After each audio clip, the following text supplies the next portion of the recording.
BBC1. Let's turn our attention to tonight's game. It's match 2 in Group B. Last night we saw co-host Canada draw 1-1 with Bosnia. Now it's the turn of Switzerland and Qatar. These two have only met once before in 2018. Qatar winning that game. Akram Afif with the only goal. Mike, bring us the team news. Who to look out for in terms of names we know? Yeah, Akram Afif is certainly the Qatar star man. He's their biggest rated player in the country. Interestingly, their goalkeeper, Abu Nada, has had to wait 5 years for his big moment. He's been on the bench. He was on the bench in the 2022 World Cup, but he gets his shout today. There is only of the 26-man Qatar squad, there is only one man who plays his football outside of Qatar. He plays for a Spanish club owned by a Qatar company. His name is Homam Ahmed. He starts at left back today, but the rest are all very well-known stars back in their own country. The Switzerland side is a lot more familiar to those of UK football, but also particularly European football. Gregor Kobel is their goalkeeper. Manuel Akanji, once of Manchester City, has now had his loan move to Inter Milan made permanent this summer with them winning Serie A. Sunderland fans and a lot of Premier League fans will be more than familiar with the work of Granit Xhaka. He captains the Switzerland side. Dan Ndoye of Nottingham Forest starts today, most likely, I think, because Noah Okafor of Leeds United is still trying to get his minutes and build his fitness back from the injury, the hamstring injury he picked up with Leeds United. Breel Mbolo is well known across particularly French football as well. So more recognisable names certainly in the Switzerland squad than the Qatar squad. And the Qatar team have certainly had a lot of chopping and changing of their managers. He's certainly a name that everybody will know. The Qatar boss is one Julian Lopetegui, the former Wolves and West Ham man. Yeah, Julian Lopetegui, who, he didn't have the best of times at both Wolves or West Ham. 2019, he was at Wolves, 27 games in charge. At West Ham, 22 games and 6 months in charge. Just looking at this group, Rachel Corsi, should Switzerland be thinking, we need to go and blitz this? They'll feel confident, I think. I think it's a group that's favourable for them. I watched the Canada-Bosnia game yesterday and I felt Bosnia didn't offer loads but are effective at set pieces, as Canada found out the hard way. But I actually thought Canada's intensity was pretty impressive, and potentially, that's going to be the last group game for them. The Canada-Switzerland one, the bit of pressure on Canada, who'll want to top the group, because obviously that means they get to maintain that home advantage they'll want to lean on. Switzerland are certainly, for me, the team that I would look at and think they should be certainly capable of progressing, and that's really what it's about. You've got to progress and you've got to just take each game as it comes, and they come into it in good form.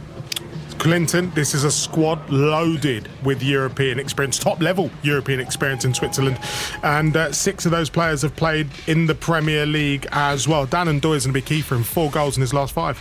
Yeah, he will be. But I do think Okafor, who had a good season for Leeds, and Mike alluded to it, got a few injuries. I think he'll be the main man for them, because you think Shaqiri's not there anymore. So who's going to grab the game by the scruff of the neck? Obviously not today. I think Dan Ndoye had an indifferent season for Forest, but he's a threat. He can cause problems.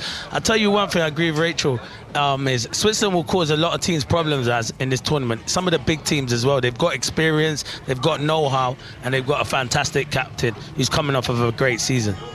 Rachel, thank you so much for your company this evening. Catch you on the telly a little bit later on, 1 BBC One. Haiti versus Scotland commentary here on 5 Live. We are going to be taking you to San Francisco in a moment because Julian Lopetegui is heading to his 3rd World Cup.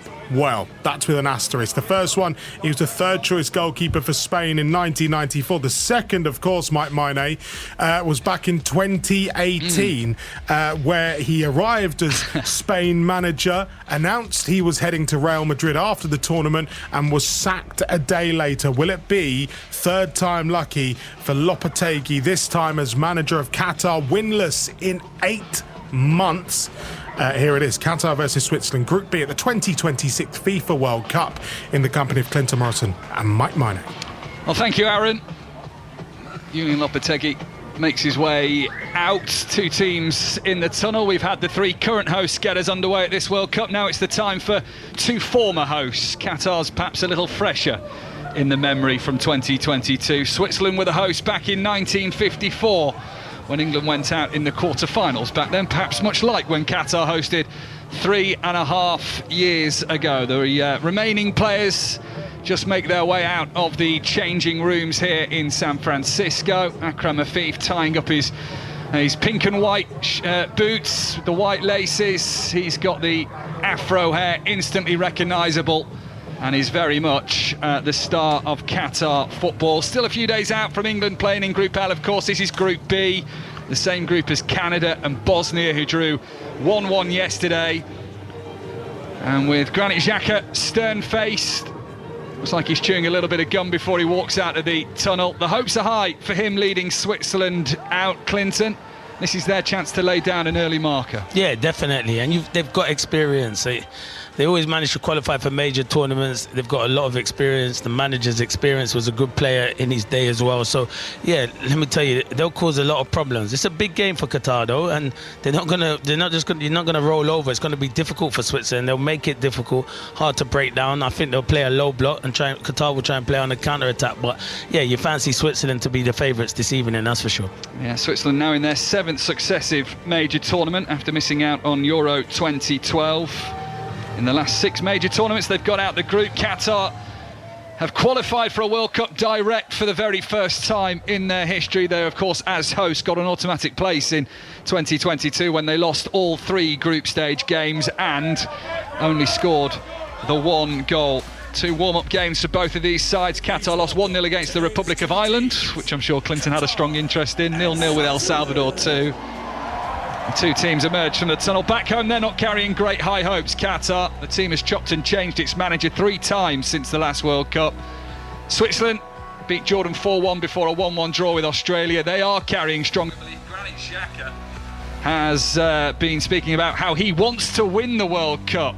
There is a definite feeling that they can give any nation a run for their money. Yeah, they definitely can. I said it when we're speaking to Aaron there and Rachel. I think they've got a great chance, Switzerland. Their squad's good. They've got players that can come off the bench. They've got experience. And you know what they've got? They've got players that have had good seasons. So they're coming into this tournament off the back of a good season. I think that helps massively. So, as Granit Xhaka said, he thinks they can win the World Cup. So you got to believe. You can't go to a World Cup, even if you don't think it. Can't come out and say it. But I bet inside they do believe they've got a great chance.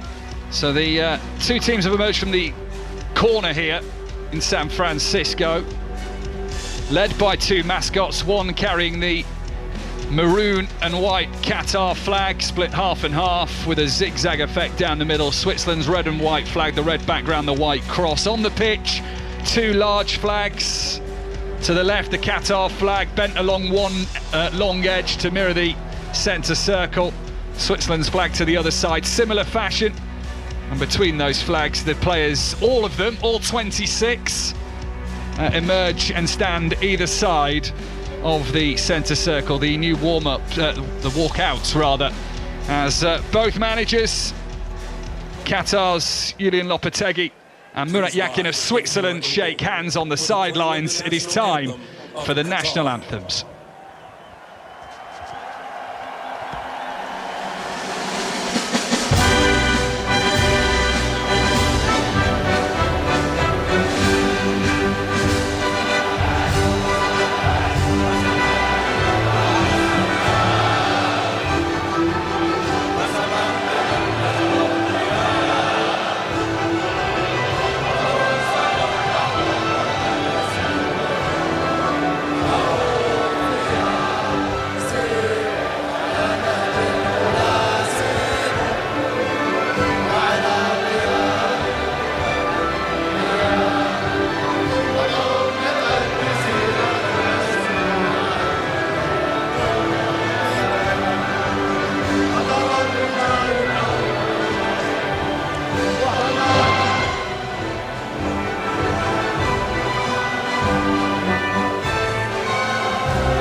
please remain standing, if you were able, for the playing of the national anthem of Switzerland.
Qatar's national anthem, followed by Switzerland's in the glorious sunshine of San Francisco. 21 degrees at the moment, 0% chance of rain in the Sunshine State.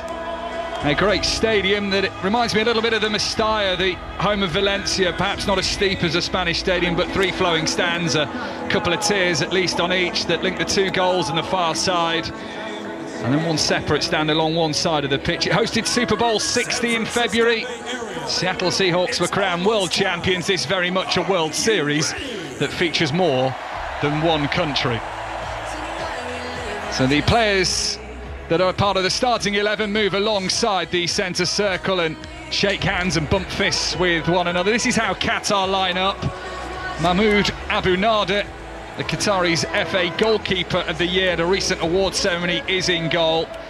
It is a back four of Ayoub Aloui, Pedro Miguel, who is of Cape Verdean descent, Burlem Kuki and Homan Ahmad as their back line.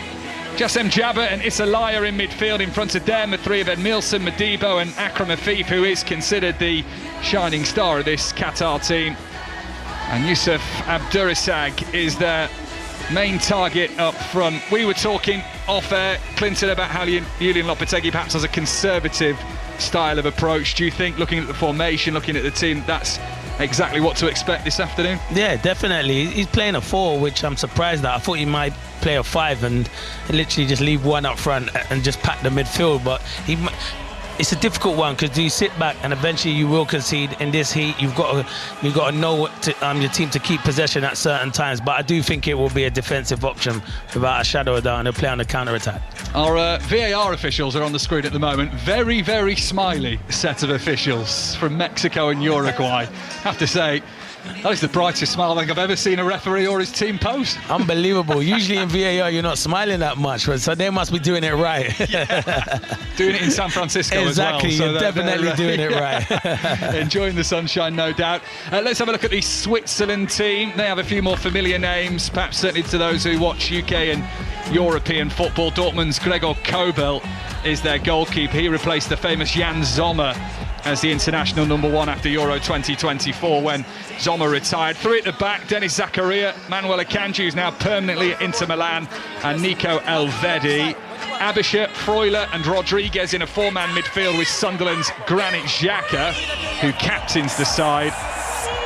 Ruben Vargas hasn't scored since November, but he's part of an attacking trio that features Nottingham Forest Dan and Doy and Rennes Breel and Bolo. Yeah, they've got a good attacking option, and Bolo's the one who I look for, and he's a threat. If you can get him fit and firing, I remember coming into the last tournament, which I covered, and he played with a lot of injuries, but he's fit, he's got pace, he can cause problems, not just to Qatar, to the big nations, countries as well. But yeah, he's a threat. I like Mbolo, and it'll be interesting to see how he gets on in this tournament.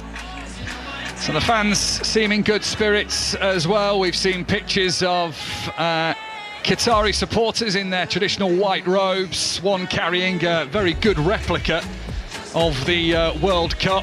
Switzerland fans, a couple of them in their red and white half and half wigs as well. The two teams are in huddles either side of the halfway line. They've been made to switch ends at the start of this game as well. So Qatar will have their maroon shirts shorts and socks to match. And Switzerland are in a grey and green swirled kind of outfield shirt with the slightly more clearer grey shorts and socks as well. The players break away from their huddles.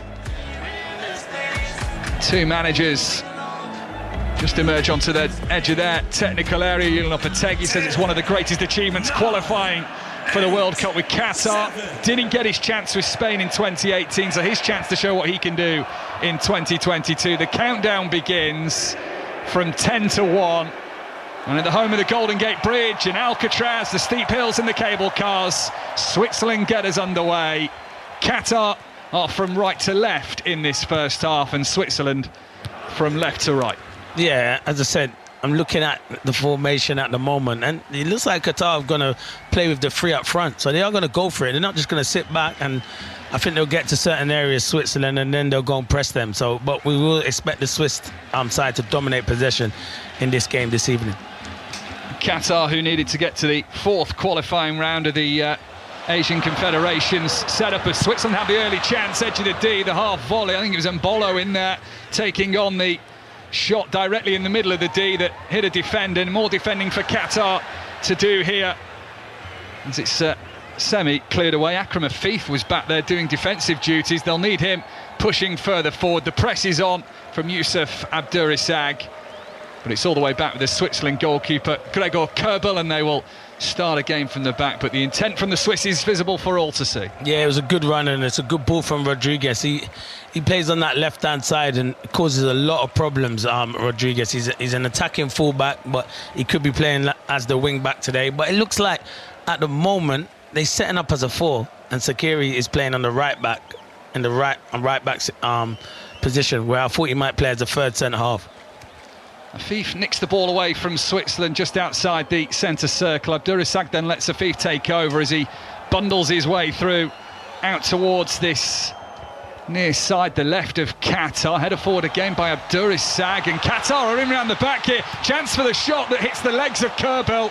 It was a low effort from Edmilson Jr. Just broke in left of the D, looking for the far corner. Kerbel got his legs in the way. He has to score, Edmilson Jr. Kerbel makes a good save, but he has to score. It's good play. He just kicks it straight at Kerbel. He's got to try and open up his body right foot and bend it into that far corner. It was a mistake from Akanji. Less than 2 minutes played and a chance for each, and Qatar might not get as many chances as Switzerland. They have to take them. Akanji got the ball caught between his legs, took almost an air swipe at the ball in trying to clear it. That had allowed Edmilson through, and it hits the left leg, then the right of Gregor Kerbel, and that takes the pace all off the ball. 0-0 still, but a bright start in San Francisco. Yeah, really good start. Kerbel, listen, I can understand what he's doing, trying to do Edmilson Jr., but for me, if he just opens his body, he can get more power on the instep. He's trying to go with the outside of his boot, and it's a difficult skill, especially when it's this early. But good save from Kerbel, and yeah, this is the pattern of the game. Qatar defending in their numbers and trying to play on the counter-attack. Well, it nearly worked for them. Edmilson, born in Belgium, to a dad who played for the national side of Belgium, but he was nationalised in Qatar in 2024. The offside flag is up on a Switzerland attack on the far side, so that will be a free kick to Qatar. Slightly too eager on the movement on the far side. Defence held its line well, so that'll be a free kick, although they need a ball, and that's exactly what's been signalled by Pedro Miguel. Cape Verdean descent. He can play right back or centre back, filling in at centre back today. Over 100 caps for Qatar as he plays the long free kick forward. It is headed across by Homan Ahmed, brought down in the centre circle by Issa Lai, and then stabbed forward rather aimlessly by Ayuba Louis. They will chase it down, but Switzerland will mop that up at the back, and Manuel Akanji hopefully for a better touch this time. 0-0. Yeah, he's had a good season at Inter Milan, but he started a bit sloppy at Akanji, a bit lacklustre. And as I say, in these big tournaments, you don't usually get opportunities like that. Qatar should be winning this game so far, 1-0. And the right comes Switzerland as in comes Ahmed, makes the challenge. It is a fair one on the advancement of Denis Zakaria, former Chelsea man, former Monaco man too. Listed as the right defender today, but that's what he's going to do. He's going to get forward and attack the wing space. Yeah, he is. I feel like we've got them down as like a 5, but I think he could be playing as a right back higher up and getting forward, just because Switzerland are going to dominate the possession. Early cross deflects off a Qatari head, needs the goalkeeper Abu Nada to catch on the byline to prevent the corner as the shadow of the spider cam just moves across his 6-yard box. In no rush here, Abu Nada, and hasn't yet touched the ball with his hands, waiting for a little bit of Swiss pressure. They weren't exactly keen to put the pressure on the goalkeeper there. With a side from Europe as it's played long across the halfway line. Game of head tennis goes on, then cleared back over into the Qatar half, away to our right-hand side. Half a clearance from them gets to the edge of the centre circle. But now it's Switzerland in on the right of the penalty area. Low shot could save Abu Nada. Down to his right-hand side with the palm of his hand. And it's cleared away by the Qatar defence. Whistle's gone anyway for seemingly an injury on Pedro Miguel. All happening once again. Still 0-0. Abu Nada makes a brilliant save. They're getting a bit of a muddle up there. It's a good little ball, and he's in, Dan Indoy. You know about his pace. We've seen it so many times this season. He gets the shot away, but it's a good save from Abu Nada. And you know what, Mike, the save, why it's so good is because he parries it away. He has to parry it into danger, but he gets so much power on it because then Mbula's coming in for a tap-in. It's a good save. 4 clean sheets in his last 6 for club and country. Abu Nada perhaps showing why he is the Qatar goalkeeper of the year. Yeah, that's a good save. It's a very, very good save, to be fair, because Dan Ndoye does put his foot through it. So it will be a free kick to Qatar. Julian Lopetegui in his navy polo shirt stands on the edge of his technical area. The boos are going round for perhaps the delay on this free kick. The referee will keep an eye on that. We know in certain situations time wasting won't be tolerated at this World Cup as Switzerland emerge with the ball on the halfway line, try and play it into the path of Briel Mbolo. He's late, I think, to the ball and catches a man, does he? In Pedro Miguel, who seems to be in the thick of it from the opening 7 minutes or so. You know what, mate? He's a strong boy, Pedro Miguel. And Mbolo, he's got to come to the ball. That's what he can. It's like he's so effective, but I feel like he's so reactive, and he could be a very good striker because he's a handful. So free kick to the left of the centre circle. Qatar 0, Switzerland 0 in the second of the Group B games. Canada and Bosnia drawing 1-1 yesterday. Qatar might not be targeting Switzerland for a point, you never know. And they will certainly look at Canada and Bosnia to perhaps get their first memorable moment in a World Cup and get that first win. Disappointing 3.5 years ago when they hosted. Switzerland have never progressed to the quarter-finals of a World Cup since they hosted in 1954. They're certainly a side that wants to rewrite that history as Vargas brings it down on the far side touchline, midway inside the Qatar half, plays it back to the midway point. Akanji's allowed to roam forward once more to inside the Qatar territory. Here is Zakaria, moves out towards the right-hand touchline. Half a challenge comes in, pushes the ball to the byline, squeezes in the cross, hits the defender at source. First corner of the game is a Swiss one. Yeah, when you see Zakaria at the right back, because I've known him as a midfielder, like combative in midfielder, just getting it, breaking up and easy. So he's going to have a big role. They're going to have to keep shifting the ball, Switzerland, because Qatar have a good shape. This is where they could be a threat as well from set pieces. So Ricardo Rodriguez with his hair shaved at the sides but longer on top, tied back in a very tight bun, is preparing to take this corner from the near side. The right, in swinging, left-footed delivery, hooked up with those pink boots, headed away, only further onto the rear of the penalty area here. Switzerland get hold of the second ball. Vargas twists and turns up against Abdurisag, the striker, getting back there. He's able to get the cross in, again blocked almost immediately, and now can Qatar get on the counter-attack with a thief across the halfway line. Right-hand side, needs to support Abdurisag. He's trying to get over with him as Akrif chips it over past one Swiss defender, but there's good recovery at the back. And Switzerland are able to deal with it. Granit Xhaka, 33 years old rather, still racing back, still got energy in those legs to help his side defend there. Yeah, he's good. We've known the season he's had at Sunderland, he was outstanding, and he takes that form onto the World Cup. And he just lets the players run arm around him, and he does all the, keeps it ticking 1 and 2 touch. I think he's had a really good season. Xhaka 35 yards from goal, did have a look forward, decided there was no option, and so has played it out towards this near side for Abisha. Quick one-touch passing from Switzerland just to lay it back to Elvedi. Here is a Kanji, centre-back, midway inside the Qatar half. Such is the deep-set nature of the Middle Eastern side. The pullback is in and the shot is just over the bar. Danandoy, flash shot on the penalty spot, left-footed and wide at the top left corner of the goal, 0-0. He has to hit the target, Danandoy. It's good play down the left-hand side between Vargas and Rodriguez. And Rodriguez, instead of putting it across the 6-yard box, he cuts it back to Danandoy. Always leaning back, Danandoy. Has to hit the target in that position. It's a great opportunity. Hit the target like you did in 2004 against Switzerland, eh, Clinton? Yeah, I remember that game as well. I feel like I scored with a header as well, bottom corner. 1-1 draw at St Jakob Park. That's it was, yeah. I remember it. Home of Basel. 0-0 here, though, between Qatar and Switzerland. 10 minutes played. BBC Radio 5 Live.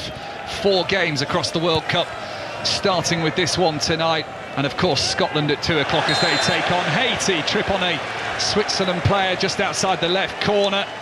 There is an appeal, certainly from Jassim Yaba, that is a dive. Of course, they can have a look at that if needs be.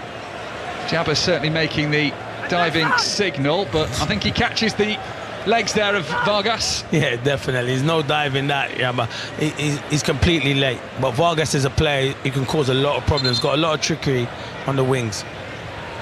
So Vargas, there seems to be a lengthy time before the ball boys, ball girls realise that an extra ball, a multi-ball, as they may say in America, is needed here. Referee puts down the foam and now starts to pace out the 10 yards to the free kick-off. Switzerland at the Qatar 2-man wall is behind. Ed Nielsen and Afif tasked with maybe being the first line of defence. Everybody back inside the penalty area for Qatar here.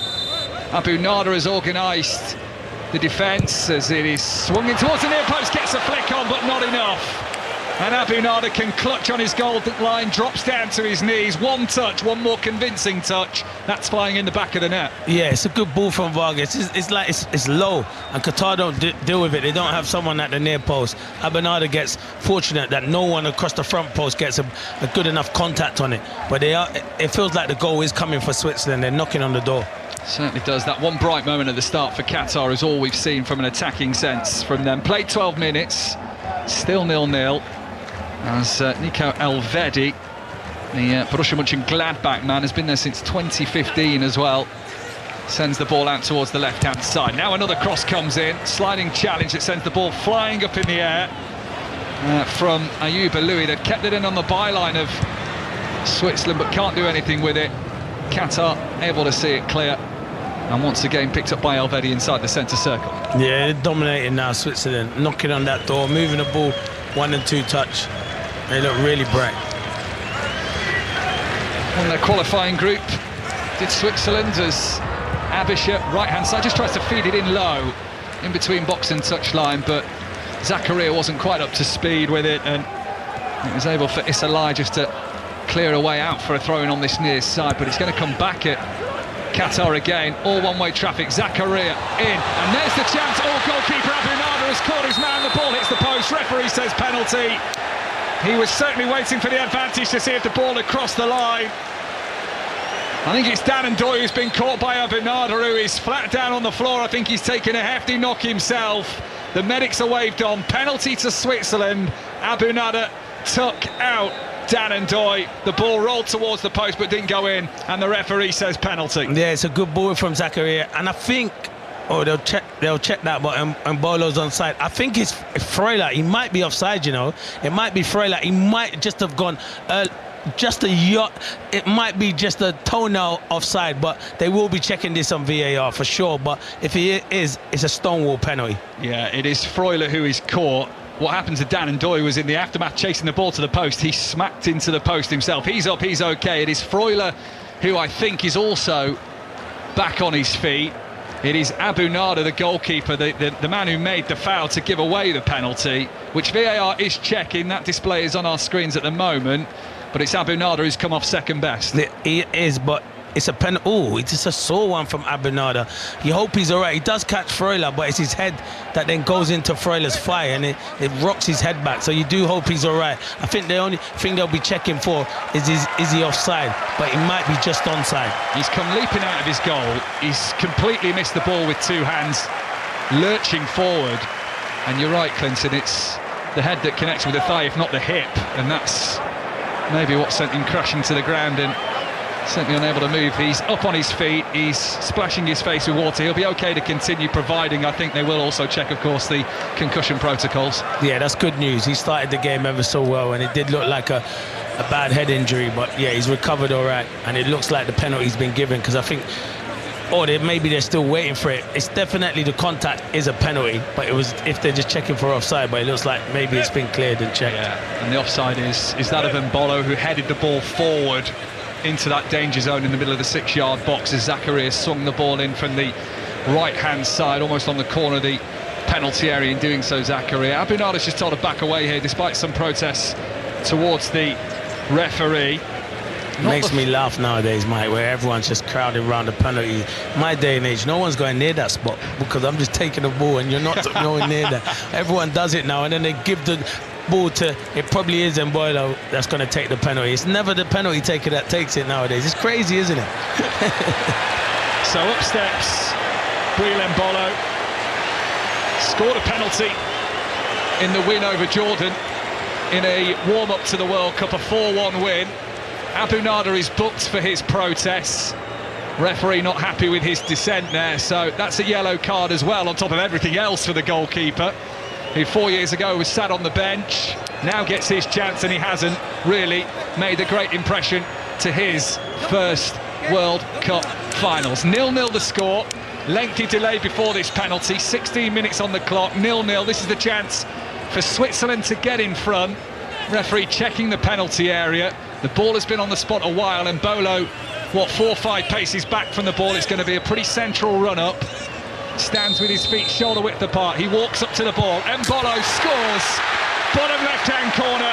Goalkeeper goes the other way, and Switzerland take the lead in their opening World Cup match. This side that are here to impress, the side that feel they can take their chances, have taken the first one they've really been presented with. Qatar 0, Switzerland 1. Yeah, it's a good penalty. He never looked like he was going to miss. I was a bit nervous for him because the ref was delaying it, but I feel he looks at the goalkeeper the whole time, knows where the ball is, waits for him to move, and then just side foots it into that bottom corner. It's a fantastic penalty from Mbolo. 11 goals he's scored for his country since the start of 2025, more altogether than in the previous 6 years combined. The Rennes man, 8 goals in 31 league games in France this season, has scored to put Switzerland in front. The fans jumping for joy in the stands. And Mbolo was embraced by his teammates. And it is just the start that perhaps they wanted, certainly many expected. Bar an opening minute lapse in concentration from Akanji. They have barely let Qatar have chance to breathe from a defensive point of view, and are good value for their lead. Yeah, they deserve it, to be fair. Qatar had a great opportunity from Ed Milson, and that was the opportunity, Mike, where you're thinking, when you get them opportunities, you're not going to get many from Switzerland. You've got to be ruthless, but Switzerland have dominated so far. So Switzerland's side, where only 2 of 26 actually play in the country, Fashnak and Keller, both are on the bench. A lot of this side coming to prominence in Europe. They're very proud they have a lot of players playing in the top league. Some feel the Swiss domestic league is taking a hit because of that. So it's a fine balancing act for the public to get behind, but I guess if the national side's winning, those arguments quieten down for a little bit. Yeah, definitely. You do want more people playing in your league, but as you said, if they're winning football matches, that's the most important thing, the country. So 2 of 26 play in Switzerland, 25 of 26 play in Qatar.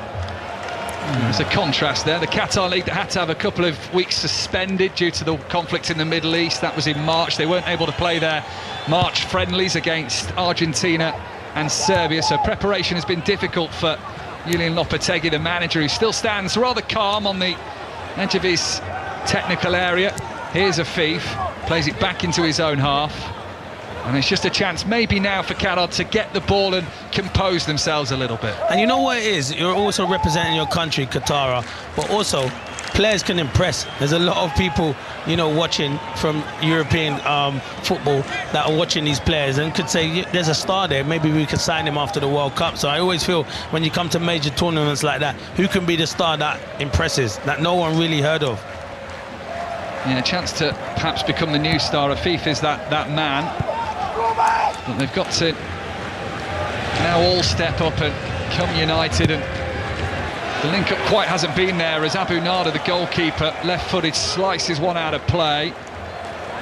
Much more calmer and reassured.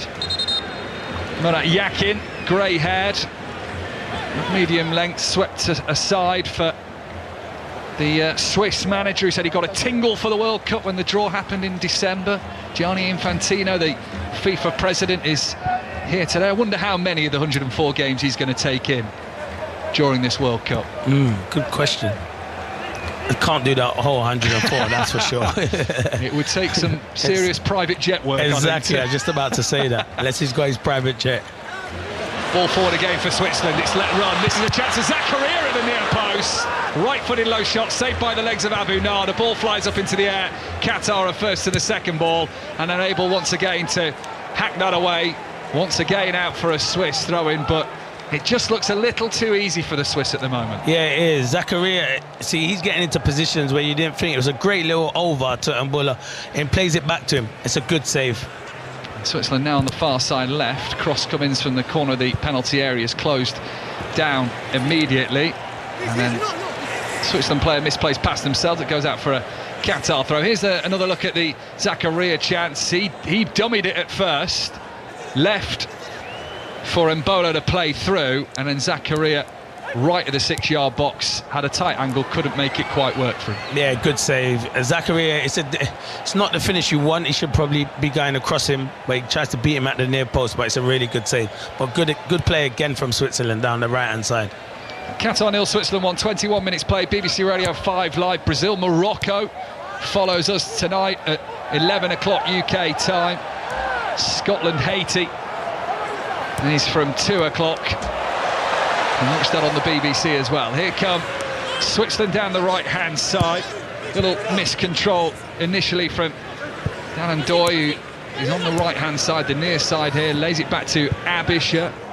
So much attacking options on that right-hand side. Abisha's been forward in this game. Zakaria we've seen. Dan Ndoye's there too. But now Switzerland choose to go on the far side, the left. Freuler gives it to Vargas. Vargas tries to change the pace, and he is tripped. And that is a free kick. It is also going to be a yellow card for Jassim Jabber. Caught out, not for the first time in this game, by the trickery of Rubin Vargas. Yeah, it's good skill from Vargas, but for me, that's not a foul. Jabber just puts his body across him and stops him from going, and Vargas is just waiting for the contact. It's not even a foul, let alone a yellow card. So I think the referee makes the wrong decision there.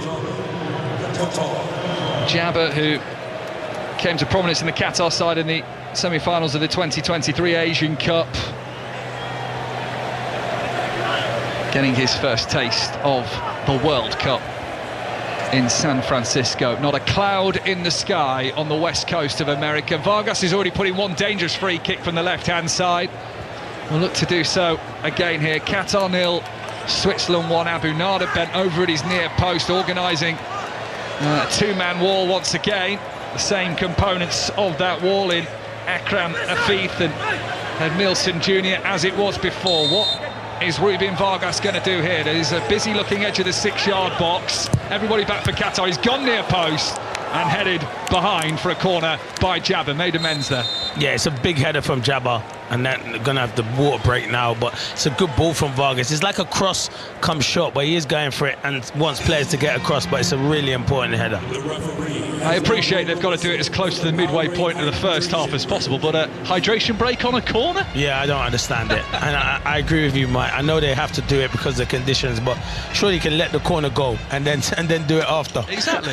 Yeah, see what happens. Goal, there's a perfect chance for a break. Goal kick, there's another, but yeah, although it is a rather relaxed Swiss side, they didn't make too many complaints at the hydration break. Just in the low early 20s, the temperature in San Francisco, just past midday, 8 hours behind the UK. I think this is a rather easy hydration hydration break for Switzerland. It might be a little more tricky for Julian Lopetegui. He's got to find a way to get his side back in the game, because defensively they've had to stand up tall, but they've shown nothing going forward. No, as I said, they only had the one opportunity where they should have scored earlier, and it was a good save. But other than that, and they've been too easy to be opened up. I don't know what their game plan is at the moment, because you know, with Lopetegui's teams, they're usually defensively really solid and try and play on a counter-attack, where Qatar have come out, and when you come out, you're getting exposed by Switzerland's quality in that final third. Well, breaking down Switzerland might be hard. They were one of only 2 teams never to trail at any point during their qualification in Europe. Switzerland and one other team from Europe. Who was the other, Clinton? There's your quiz question. Say that again. What did you say? They didn't. One of only 2 teams not to have trailed at any point in their qualifiers in the UEFA category. Can see and the it's a cogs European whirring. team, isn't it? Yeah. Can see the cogs whirring. I'll give you a clue. It wasn't the Republic of Ireland. No, because I definitely would have been out there if it was the Republic of Ireland in America. I'm trying to think of not France. No. A little more obvious. England. I knew you were going to say that. To be fair, yeah, they did dominate, didn't they, England? The group was slightly easy, I think. It's not the most shocking stat. But it's a good stat, though. It's a good stat. Never to trail Switzerland. They're also part of the I'm going to use most that prolific. Keep that in your locker. Yeah, keep that in the locker. They're also part of the most prolific World Cup match, Switzerland as well. 7-5 defeat to Austria in 1954. It is the most goals ever in a World Cup match. Swiss fans in good voice. I would have loved to commentate on that one, mate. We'd have loads of goals, wouldn't we? They'll be happy with just the one if it means 3 points here in San Francisco tonight. As the music keeps the fans pumped, yeah, certainly big smiles on the face of the Swiss fans. Many of them have come cladded in the traditional red, although their side today are playing in this green and grey number. So the hydration break is over, new instructions on board, and the players have to reset for the corner that they were about to set themselves up for. So it is a corner to Switzerland, left-hand side, a result of a Rubin Vargas free kick that was headed behind by Jabba. And Vargas has looked dangerous from set pieces on the left-hand side. He's got a wicked delivery. This one, though, goes in near the left-hand side of the 18-yard box. Play back to Vargas. Chance for Rodriguez to curl one in, but into the middle of the 6-yard box where nobody was on that occasion. And Abu Nada can clutch it chest height and will now have limited time to get rid of the ball. The referee just holds up his hands to indicate 5 seconds to go before you've got to get rid of it, which he does. Sends it long and forward, flicked on by Abdurisag, and straight on from his head into rather relaxed hands of Gregor Kobel, who's only had one thing to do in this game. Possession reads that 60% is in the Swiss favour so far. Qatar 0, Switzerland 1. 27 minutes have been played here on BBC Radio 5 Live. Akanji again swipes that one to his left-hand side for Rodriguez. He didn't look.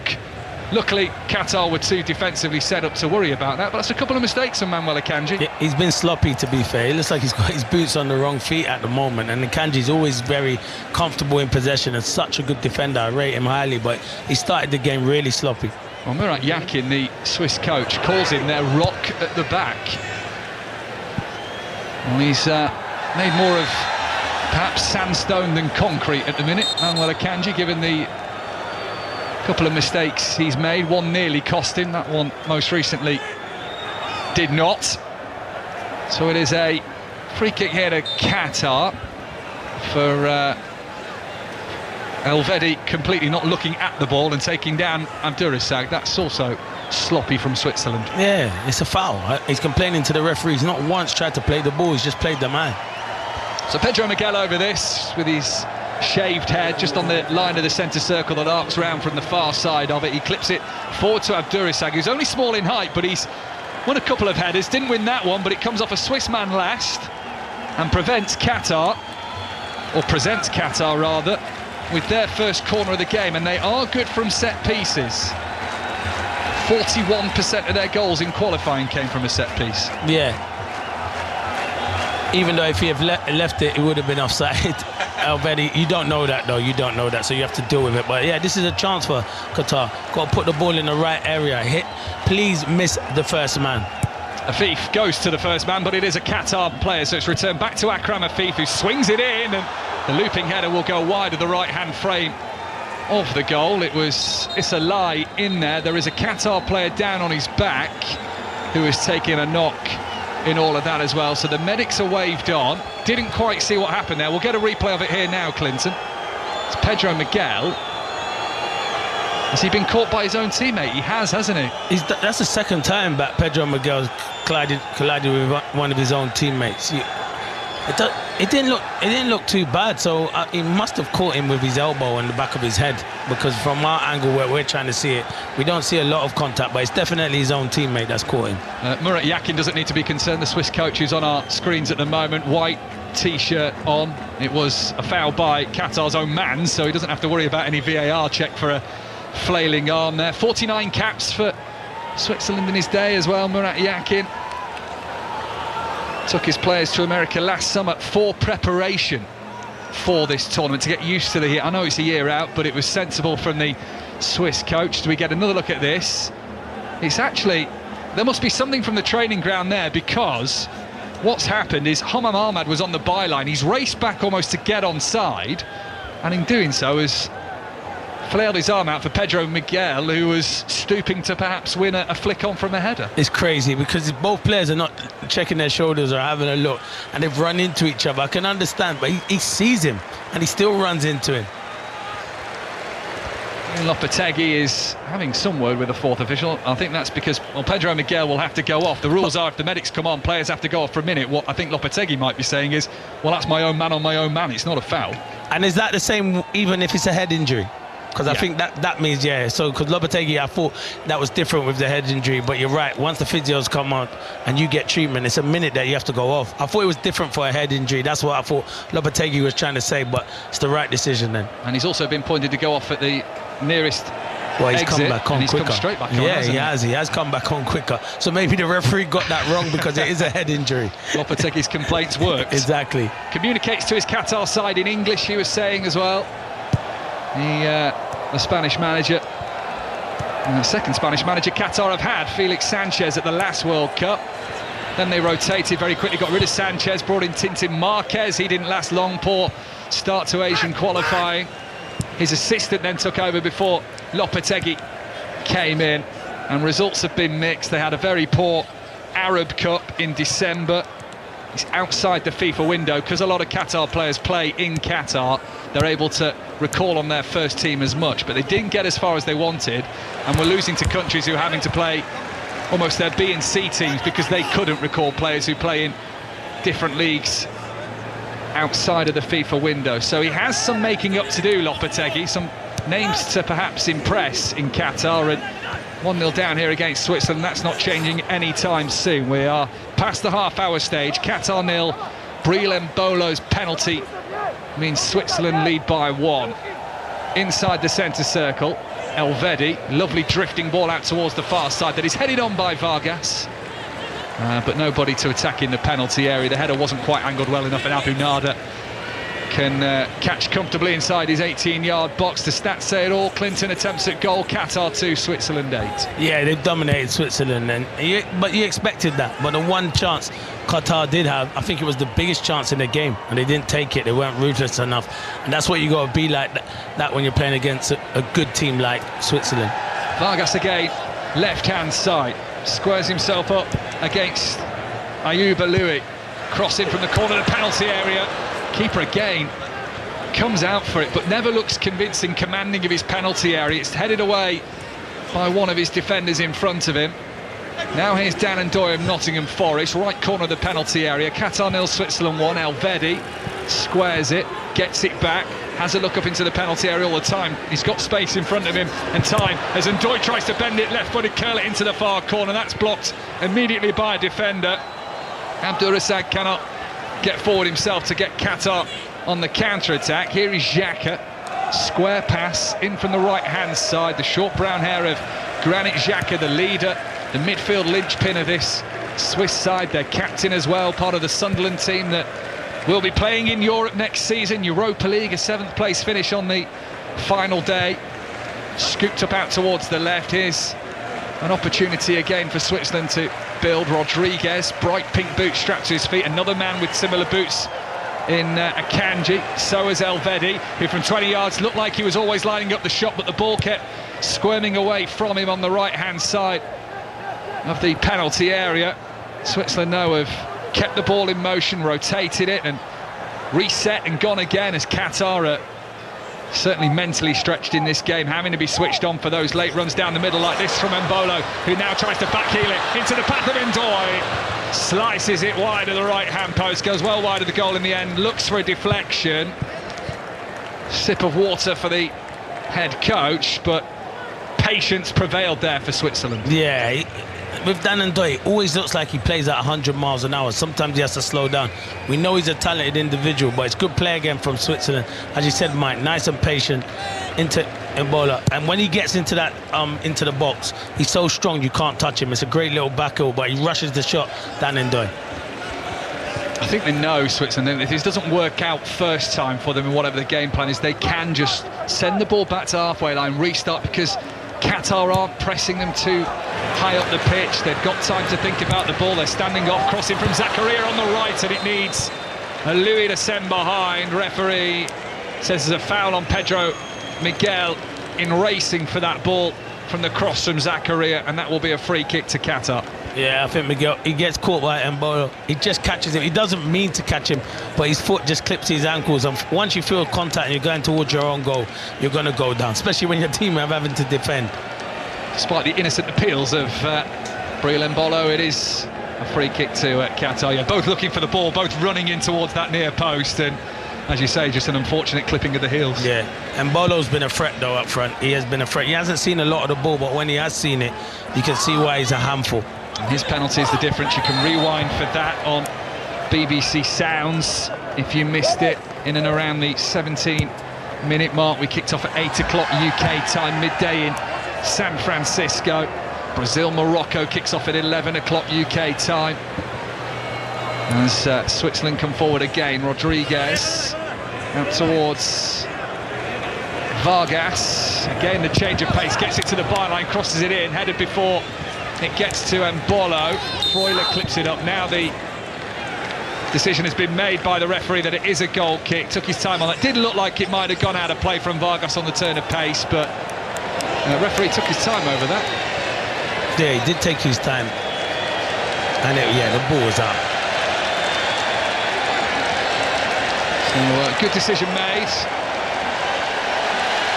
And is the Swiss fans making the noise. Some Turkish fans in there as well. There's a man with a turkey top on. And is the Mexican wave in San Francisco that is making its way around the Bay Area Stadium. Levi Stadium, to those who watch the NFL on a regular basis, it hosted Super Bowl 60. Fan of the Mexican wave? I don't mind it. And to be fair, the only sometimes you do it is when the game's boring. This game's not boring, so people are just having fun. John Murray was doing it the other night at the Mexico game, so I heard. I think you're allowed in Mexico. Exactly. You're allowed to do that. He was doing it at the game. Rodriguez, left-hand side. It is a double deflection on his cross just outside the penalty area. That means it will be a goal kick to Qatar. 7 minutes or so to half-time. Lopetegui gesticulating on the edge of his technical area, almost closing his hands together like he's doing some sort of chest press without the weights. What's he trying to say to his team, do you think, Clinton? Keep it nice and compact and tight, just till half-time. Going in at 1-0 down, we're basically still in this game. We can do better in the second half. Might get a little bit for them there, but a little bit of a juggling act with the ball for Abdurrassaq means the play turns over. Kobel's got to race back out into his penalty area here. Stamped the ball out for a throw. It wasn't the best pass back from Switzerland there, but then Qatar from the throw-in, a little bit sloppy. One throw-in turns into another as Modibo was caught in possession, but the last touch was a Swiss one, so it does mean that they get the throw-in back. They've worked it back into their own half. Pedro Miguel started as a striker, now fits in the defence. His coach is a youngster called him Roro. There's a combination between Romario and Ronaldo. Wow. Some height to live up to, though. Yeah, I was about to say, between the two of the best that's ever done it, and two brilliant strikers. Wow, Scored their second goal in the win over the United Arab Emirates that sealed qualification as well, did Pedro Miguel. A little bit of strapping is loose on the pitch, but the ball is away from that. It's right in the middle of the Qatar half. Here's Elvedi, Xhaka, Rodriguez in support left-hand side, plays it once over towards the touchline for Vargas, hasn't got the room to send in the cross there. Here is Akanji, right-footed, plays the reverse pass into the corner of the penalty area. Vargas is wriggling away and then lost the ball and pulled down his man. That's given Qatar a free kick. They've rushed that. I think they've given the ball away. They have. Zakaria. That's got to be better from Qatar. You can't be doing that. Calm the play down. They rushed that, maybe feeling they could get on the counter-attack, but it didn't work well enough. Here is Dan Ndoye moving in from the right touchline, corner of the penalty area. Can't slide his pass in towards Abisher, I think it is. Now Xhaka. Zakaria, a couple of touches for him, then he just plays it 10 yards further back down the line. Here's Elvedi. Switzerland in control, in possession, and again just allowed this little space 10 yards outside the penalty area so to control the ball, assess their options. And Qatar have a line of 6 on the edge of their own penalty area, so it is tough for the Swiss to break down, but it is more than comfortable for the side that lead by a goal to nil 5 minutes out from half-time on BBC Radio 5 Live. Here is Abisher from the right. Now they're playing their chance, and Abu Nada has to push the ball behind for a corner at the near post. Couldn't take the risk that might just creep in. Yeah, Abisher on the right-hand side. He's popped up everywhere. He hasn't really played on the right, but he's trying to whip it into that far corner, and it's a good save. He has to cover it at the near post. I don't think that's the cross he intended to, but good goalkeeping. Goalkeeper at fault for the penalty that Switzerland scored from.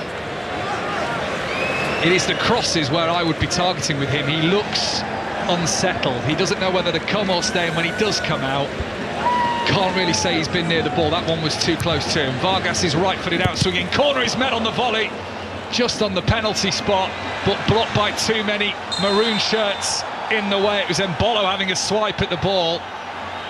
And as Qatar try and counter-attack, they've fouled Abdurrassaq, and it is Zakaria into the book to stop that counter-attack. Yeah, I think he has to. He doesn't have to, because Embolo's getting back at him, but yeah, I think once you got someone that's ahead of you, it's a yellow card, and they just build up, because if you get another one, you'll miss the next game. Not in this game, but like the third game, so he just has to be a bit careful now.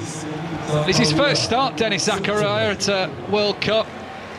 It is his third World Cup tournament, but he's only made 2 previous appearances from the bench for Switzerland.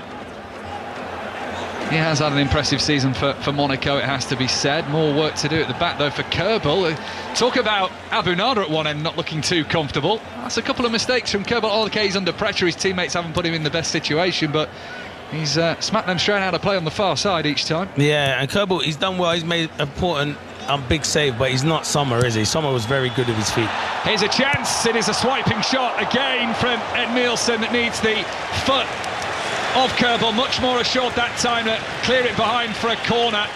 Ed Nielsen in a promising situation once again in this game. The chances are rare, but they're better. Yeah, he's unlucky, Ed Nielsen, because he's going the other wrong way, Kerbal. He doesn't hit it cleanly enough, though. It doesn't hit it cleanly enough. And it's a good save, though. It's a really good save. But they're creating half chances, Qatar, for sure. So Ed Nielsen with the 2 best chances for his side. Akram Afif is having a stern word with the linesman on that far side. Yeah, he's saying it's on the line. Afif's saying it's on the line. He's arguing with him. Yeah, he's trying to overrule the linesman here. The referee might want to come over and have a look at this himself. Of course, it is all about the full curve of the ball, and at least part of that curve has to be on the line, but the official, our Mexican officials and Honduran officials aren't too impressed. Outswinging delivery, looking for the head of Issa Lai on that occasion. Doesn't work. Switzerland are able to clear it away from the corner of Akram Afif. Picked up by Louis, who swipes it long, and that will just bounce comfortably into the penalty area for Gregor Kerbal. Yeah, Kerbal's, as I said, made 2 important saves. You think about like Switzerland dominating possession. Qatar have had 2 really good opportunities where you're thinking if they had been a bit more ruthless, they might have been going in at half-time, you know, 2-1 up. Certainly got both their key efforts on target, haven't they? As Dan Ndoye now on the left-hand side, has been mostly on the right. Step overs from him as he goes up against the Louis, forces away past Jabber, gets the cross in that flies up towards the byline. His ball has stopped dead on the byline in a combination of Ndoye and another Qatar defender. Qatar able to clear it. Afif fouled by Rodriguez. Free kick Qatar inside their own half. Yeah, Rodriguez just tries to go in there. Afif does well. He knows the contact's coming. As soon as he feels contact, he goes down. Gets an important free kick for his team. Patrick in the 2023 Asian Cup final for Afif that won the tournament for Qatar over Jordan. Qatar and Jordan, 2 of 8 Arab teams that are competing in this expanded World Cup, the 48-team format. Still 4 in each group. Canada and Bosnia, the 2 that join Qatar and Switzerland in Group B. All of Scotland's group played tonight. Brazil, Morocco, followed by Scotland, Haiti. Both games on BBC Radio 5 Live. As the added time goes up, I actually missed the announcement. Here comes Rodriguez, 6 minutes added time. Abisha takes over, predominantly on the right. Now he's got to play in a low left-footed cross, and then the swiping shot from Ndoye, was it? Takes on the shot, saved by the goalkeeper. Switzerland can't find their second. Yeah, it's good play down that left-hand side, and Ndoye, he's been effective on that since he's gone to that left-hand side. He comes in as a shot, and it's another good save. Second most expensive Swiss player, Dan Ndoye, behind Granit Xhaka, when he cost Nottingham Forest £35 million last summer, and Bolo tries to force a way through in the middle of the penalty area. He can't. Ball comes back to Granit Xhaka, and Bolo quickly trying to get back in and races towards the goal in a battle with the goalkeeper. And for the first time in this game, Abu Nada actually makes a really good save coming off his goal line, jumps in the air, catches the ball. Yeah, it's good from Abu Nada because it's a good ball from Xhaka, a good run from Mbolo, and that's what he wants. You know, Xhaka's got the quality, but it's good goalkeeping. We get another look at Ndoye's half volley, perfectly cleanly hit with the laces across goal, but Abu Nada equal to it. Qatar 0, Switzerland 1. Yeah, Abu Nada's actually, I know he gave away the penalty and it was a bit of a rash decision, but he's had a decent first half. When he's made a save, they've been good. Yeah, they've been good. Still not convinced by him coming out off his line. No. He's a good shot stopper, but I'm not sure. You're right. I'm not sure about him when he tries to come for a cross.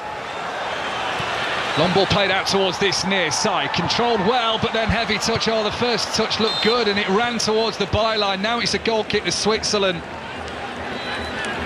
It was Hammam Ahmed getting forward, the left back, finding the space, and he had acres of it.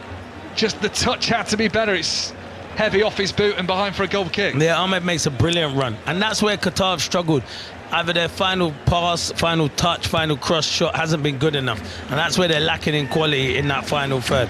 But they got to keep believing, because at 1-0 they're still in this game. Suddenly in the last 5 minutes or so, it's been fairly equal in terms of chances for both sides, but still 1-0 to Switzerland. Now Mbolo penalty is the difference. If you take away the penalty, Switzerland haven't been able to unlock this side from open play, although maybe Mbolo lays it back, near post shot from Vargas. Side netting, edge of the 6-yard box, slight angle on the right-hand side, couldn't find the back of the net. And Mbolo, when he's got you pinned in the box, you can't touch him. It's a good ball into the box, he just pins the defender, a little flick, and Vargas, I think they want a corner, a slight deflection, but he should be doing better than that. In the end, yeah, it is a corner, so it's a good defending, or it's a good save, but good play from Mbolo. Goalkeeper split his legs open, didn't he? Abu Nada. So a chance for Switzerland at the end of this first half. 3 additional minutes have gone of the 6 that we were shown. Vargas, having just had the shot, will now turn provider. Right-footed out-swinging corner into a crowd of players. Where's it going? Hooked away brilliantly by Pedro Miguel. Almost bicycle kick inside the 6-yard box to get rid of it. That could have pinballed anywhere.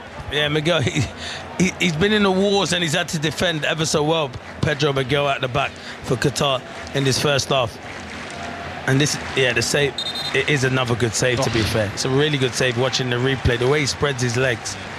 Could have caused himself a lot of damage there, but he does ever so well. What a save that is, by the way. That's what warm-ups are for. Definitely.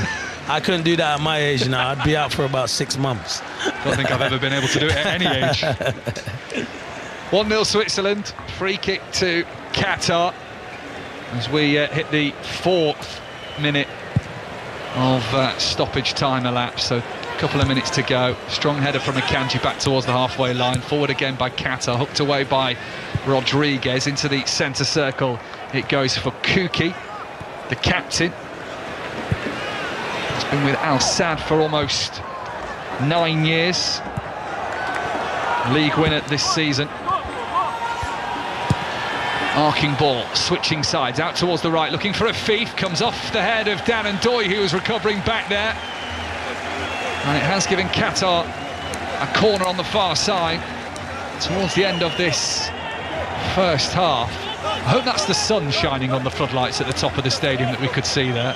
And it isn't actually the floodlights on, because there is zero need for those floodlights to be on in the baking heat of San Francisco. The whole pitch bathed in sunshine. It is going to be hot out there. Corner comes in, headed away by Elvedi. Drops to Ahmed. And Qatar choose to play it back to their goalkeeper. Safety first, the route. Abu Nada is just outside the D, cladded all in yellow, the Qatar goalkeeper. Left-footed, long ball out towards this near side. Ball spins away towards Abdurrassaq. And then Pedro Miguel will just mop it up inside his own half and go back to the goalkeeper again. Abisha will apply the pressure, right-footed this time from the goalkeeper. Drops into the centre circle for Manuel Akanji. Here is Elvedi into the final minute of the 6 that was shown. Zakaria, the only Swiss player on a yellow card. 2 out there when they come back out for the second 45 for Qatar. Rodriguez, lovely slip ball in here on the left-hand side, might still run from a bolo. Oh, goalkeeper tangles with his own man, and off the line it goes. The shot from Abisha, right down the middle of the goal. There are a couple of defenders back there for Qatar. Abdurrassaq tying himself all over the place again, colliding with a teammate, but his teammates eventually are the ones that help him out. Yeah, Abisha, listen, he makes the contact, but Mbolo again is the one who's causing all kind of problems, but good clearance off the line. So Switzerland 1-0 up at the break as the half-time whistle goes. It's the Briel Mbolo penalty that is the difference. Sent the goalkeeper the wrong way as he slid it into the bottom left-hand corner. Whole host of chances for Switzerland in this game. Some good shot stopping from Mahmoud Abu Nada, the Qatar goalkeeper, but at the other end the chances have been few for Qatar, but arguably better than some of the ones Switzerland had created. Both have fallen to Ed Nielsen and both have been saved by the legs of Gregor Kobel. Yeah, it's been a good first half, and credit to Qatar, because when they go 1-0 down you're thinking they could fold, but they didn't fold. They stayed in it, they've created a few chances, and they're still in this game. If Switzerland get the second goal, it's game over, but while it's 1-0, they still got to keep believing in themselves. So perhaps the shock isn't on in terms of who was expected to win this game, but Qatar still within a chance to get back in and take something from the match. At the break, Qatar 0, Switzerland 1, Aaron. Clinton, Mike, thank you so much. I'll tell you what, it's worth having a look back at the incident involving Remo Freuler and the goalkeeper that led to the penalty being awarded. VAR judging that Freuler wasn't offside. Patrick in Preston has messaged to BBC this evening saying that needs explaining. It's about a yard offside. Show in London, baffled of what I've just seen, was definitely offside. There is so much opinion floating around on social media. A lot of people believing that maybe the camera angle's offering a bit of an optical illusion there. Mike, I mean, either way, Switzerland a goal up, but it hasn't been comfy. Not at all. Largely they've had the bulk of the ball. They've obviously had the more chances, but it's the Qatar moments, and that's the difference, isn't it, in quality. This is where in terms of FIFA rankings, why they are different ends of the scale at this World Cup, as I guess, in that Switzerland have finished their one chance okay, albeit from the penalty spot, but have looked dangerous.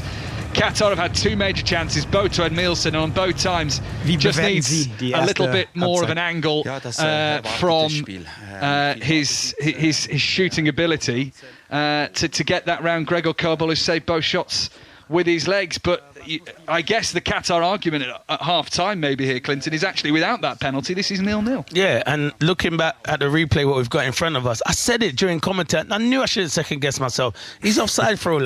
And you know what? It's a striker's intuition, Clinton. Yeah, because I used to always be offside, and my managers and everyone would be moaning at me. So I knew he was offside. He'd gone too early. But as what I don't want us to talk about is refereeing and VAR. But this is going to be, if it stays at 1-0, Qatar will be disappointed. If it goes goes 2 or 3-0, I understand it, but that is offside. He's the gone angle earlier. The angle we've got, and I said it as his knee or his boot, it looks like he's offside, so I can understand everyone complaining about it. I hope they've drawn the line straight and not drawn the lines how I used to do it at school. The question is, I mean, is it the TV camera angle maybe that makes it look Yeah, offside? We haven't seen the lines. The lines weren't drawn on screen. They've got the better offside technology than we have, haven't they? The Exactly. semi-automated, the AI infrastructure that they have now in FIFA for this World Cup, that they will possibly have better than what we can see. The camera's just off centre, maybe just to the left-hand side on the still image we've got. Whether it's Pedro Miguel's right boot that might be keeping the body of Freuler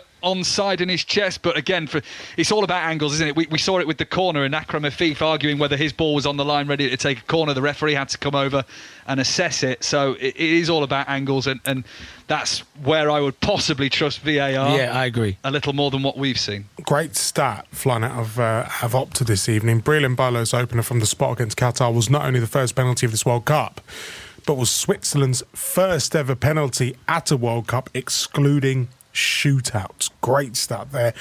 Mike Clinton, thank you so much for the moment. Back with you for second half action in a moment or so. Coming up, though, we'll be in New Jersey to see how Dion Dublin and Ian Dennis are feeling ahead of Brazil against Morocco. That's after the latest news here on 5 Live with Richard Foster. This is BBC Radio 5 Live. The voice of the FIFA World Cup 2026. Thanks, Aaron. President Trump says a peace deal with Iran will be signed tomorrow and the Strait of Hormuz will reopen immediately afterwards. Iran's foreign ministry previously said any agreement wouldn't be signed on Sunday, but President Trump also claims no money will be given to Tehran. Resident doctors in England have called off strike action which was due to start on Monday. The British Medical Association says it's after the government made a new offer which will be put to its members. Ian Russell, whose daughter Molly took her own life after viewing harmful content online, has told the BBC he's dismayed by reports that the government's going to ban young people from using some online social platforms. He's calling for stronger regulations on the sector instead. And an investigation's begun into claims that a police officer used artificial intelligence to create what's been described as evidential material. Derbyshire Police say the allegations concern a number of cases. An officer has been removed from frontline duties. Throughout the World Cup, 5 Live Breakfast is coming to you live from the USA. This is huge for the United States. We have the World Cup here, biggest sporting event in the world. I don't need to buy diamonds, but my wife is 7 months pregnant, so I'm negotiating my own terms. Go no. Let's bring it home, US, baby. The rest of the world is not ready to see what USA has in store. So yeah, they're in for a treat now. 5 Live Breakfast. Ask your smart speaker. Play BBC Radio 5 Live. This is 5 Live Sports. At the FIFA World Cup 2026. With Aaron Paul. Listen on BBC Sounds. Yeah, half-time in this Group B game. It's Qatar 0, Switzerland 1. Breland Bolo scoring from the penalty spot to put the Swiss 1-0 up in San Francisco. We'll be back with our commentary team of Mike Minor and Clinton Morrison in a moment or so. But first up, some other sport headlines for you this evening. Emma Raducanu has made it to her first ever grass court final after beating Iva Jovic in straight sets at Queen's. The British number 1 will play Donna Vekic tomorrow. And the Women's T20 World Cup, the West Indies are 68 for 1 in the 10th over, chasing 163 to win against New Zealand in Southampton. Meanwhile, it's an all-British front row for the Barcelona Catalunya Grand Prix. George Russell on pole with Lewis Hamilton qualifying in second. Commentary of that one tomorrow on 5 Live from 2 o'clock.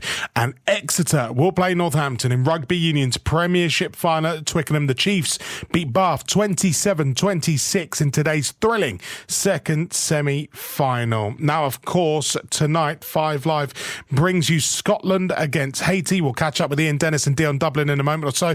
But after 28 years, Scotland are back on the World Cup stage, and manager Steve Clarke is hoping this one will prove better. Not really sure how to expand on. I didn't enjoy the last 2 tournaments. It's pretty straightforward. I just didn't enjoy them. First one was COVID affected. It didn't feel, even going to Wembley, I know we on a really good performance, got a 0-0 draw, but the stadium was not many people in the stadium. It just Didn't feel like a major tournament. The Germany one was obviously disappointing because of the way we started the tournament, more than the other two games, if I'm being honest. We let ourselves down, and then you've got that bad feeling hanging over you all tournament. This one's third tournament. Hopefully we've learned from experience. It's also 28 years since Scotland have been at a World Cup, and I think the fact that we're here, anybody you speak to supporter-wise tells you that they're grateful that the team's brought them out here. And I'm the same. I'm grateful that my team has brought me here. We know it's going to be a difficult game. First time in 28 years that we've been there. I think first time for Haiti since 1974. They're also a proud nation. They're going to be here 100% committed, the same as we are. And we know that they have qualities that can cause us problems on the pitch. So we have to deal with those problems, and then we have to try and bring our best game to the pitch when we have the ball. And if we can do that, then hopefully that's enough to win the game. Team selection is always difficult. It's always a tough one where you've got to leave 3 or 4 players out who have played a big part in getting us to the tournament. But as I said quite early on, it's going to be a squad World Cup. The starting team is important. I think you'll find in a lot of games the team that finishes is every bit as important, if not even more important. So the lads know that. It's been explained to them what we're going to do and how we're going to utilise the squad. Full commentary from Boston of Scotland against Haiti to come at 2 a.m. here on 5 Live. You'll also be able to watch on BBC One and the iPlayer. Loads more build-up to come between now and then. We'll also pay our first visit to the stadium at half-time in the match between Brazil and Morocco. That's our next commentary in Dennis, and Dion Dublin are our team in New Jersey. Afternoon, both. How are we? Very well, Aaron. How are you? I'm well, thanks. The last time I was at the MetLife Stadium, it was absolutely teeming down with rain, and I felt I was closer to the clouds than the ground. Are you in a similar position? Well, we're close to the clouds, but there are a number of white fluffy ones at the moment, but a lot of blue sky. The sun is shining. It's about 32 degrees. The heat pitch level would be really, really intense for these players. But if you've been here, you know what it's like, Aaron, with the 3 tiers, the cavernous bowl-like arena. There's a load of yellow shirts outside. The Brazilian fans are here, the red of Morocco. It's going to be some atmosphere. It's a sellout crowd for what I think is the best game of the entire group stages. It's the only one of the group stages that has 2 teams that are currently ranked inside the top 10. Absolutely, proper mouth-watering opener to Group C. Dion, what are your thoughts ahead of this? Obviously, a change of manager for Morocco. Walid Regragui, who's brought so much success to the nation and to that part of North Africa, leaving his role. And Mohamed Wabi, who came in from the under-20 setup, coming in, he said he wants to change the face of Moroccan football, but also he wants to change a style as well. He wants to go front-footed and to attack. That could be a risk, though, against Brazil and at a tournament like this. Absolutely, yeah. I think it's possibly not the tournament to change everything so soon, especially in this competition against this opposition as well, because you know what they can do going forward. They're incredibly strong players. The 6 forward-thinking players for Brazil can all score goals as well. So, yeah, possibly a little bit dangerous to do that, but I mean, what do you have to change about Morocco? It's not as if they haven't been successful. They've been doing very well over the last 2 or 3 years. So let's leave them be. Just tweak it if you need to. How's it been hanging around with Ian Dennis? Well, as people know, it's really tough being around Ian Dennis. You know, he's normally the life of the soul. He's been quite quiet this time. Stayed in a lot. I've had to go out on my own table for one. All he's been doing is his prep in his bedroom. And if you can believe that, my nose is growing. Ian, happy with the road trip so far? Yeah, it's been a bit weird, really, because I've been in America for nearly 2 weeks now, but a lot of it was down with England during the pre-World Cup plans in Tampa and Orlando and West Palm Beach, and then all of a sudden you get a completely different vibe when you come to New York and New Jersey. I've got to say, the place is... I was reading the other day, Aaron, that 1.2 million people will visit New York, New Jersey during the entirety of this World Cup. But it's not just the atmosphere that is building because of the World Cup. This is the first of 8 games that are going to be played in this stadium, because the New York Knicks could win their first NBA title in 53 years. And Dion said he was out the other night when they were playing. They staged that incredible comeback against the San Antonio Spurs, the biggest comeback in NBA history. They're playing tonight at 8:30. Yeah, so this is a 6 o'clock kickoff, and then they're underway at 8:30. And I think that New York will go absolutely mad when you consider that there is so many Brazilians and Moroccans in town as well, with the New York Knicks fans who could be celebrating wildly. You've also got the Stanley Cup as well that's going on, the ice hockey as well, so that's coming to a conclusion. So many sporting fans in New York and in New Jersey, and yeah, it's a very noisy place at the moment, all for the right reasons. Last year they were using Times Square, sort of the area around Times Square and around the Empire State Building to come together and have sort of mini street parties. If the Knicks are successful, exactly then that. It's going to fan be... viewings, Aaron, you're absolutely spot on. There's fan viewings everywhere. Yeah. Times Square is incredibly busy. The area in and around Madison Square Garden as well has all been kind of, I don't know, roped off, so to speak, so you can't get anywhere near the stadium unless you've got a ticket for the game. Ticket prices for the games have just gone crazy, so until you come to New York, you know, yes, there's a World Cup going on, but there's more people worried about the Knicks than there are the World Cup here in New York City. Absolutely, plenty of Samba flair on show tonight. Looking forward to it, Ian and Dion. Thank you so much. Thank you. Cheers.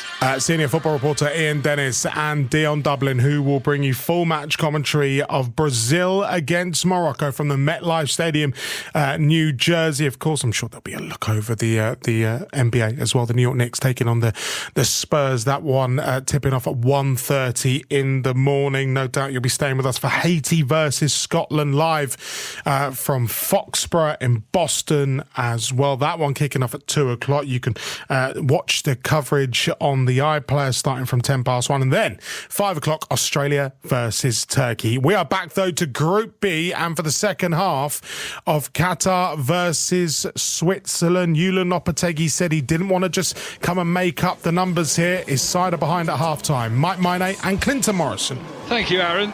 As the players emerge from the corner of the Bay Area Stadium, they have a German phrase in Switzerland, which is the appetite comes from the eating. It basically means you enjoy the tournament when you get into it.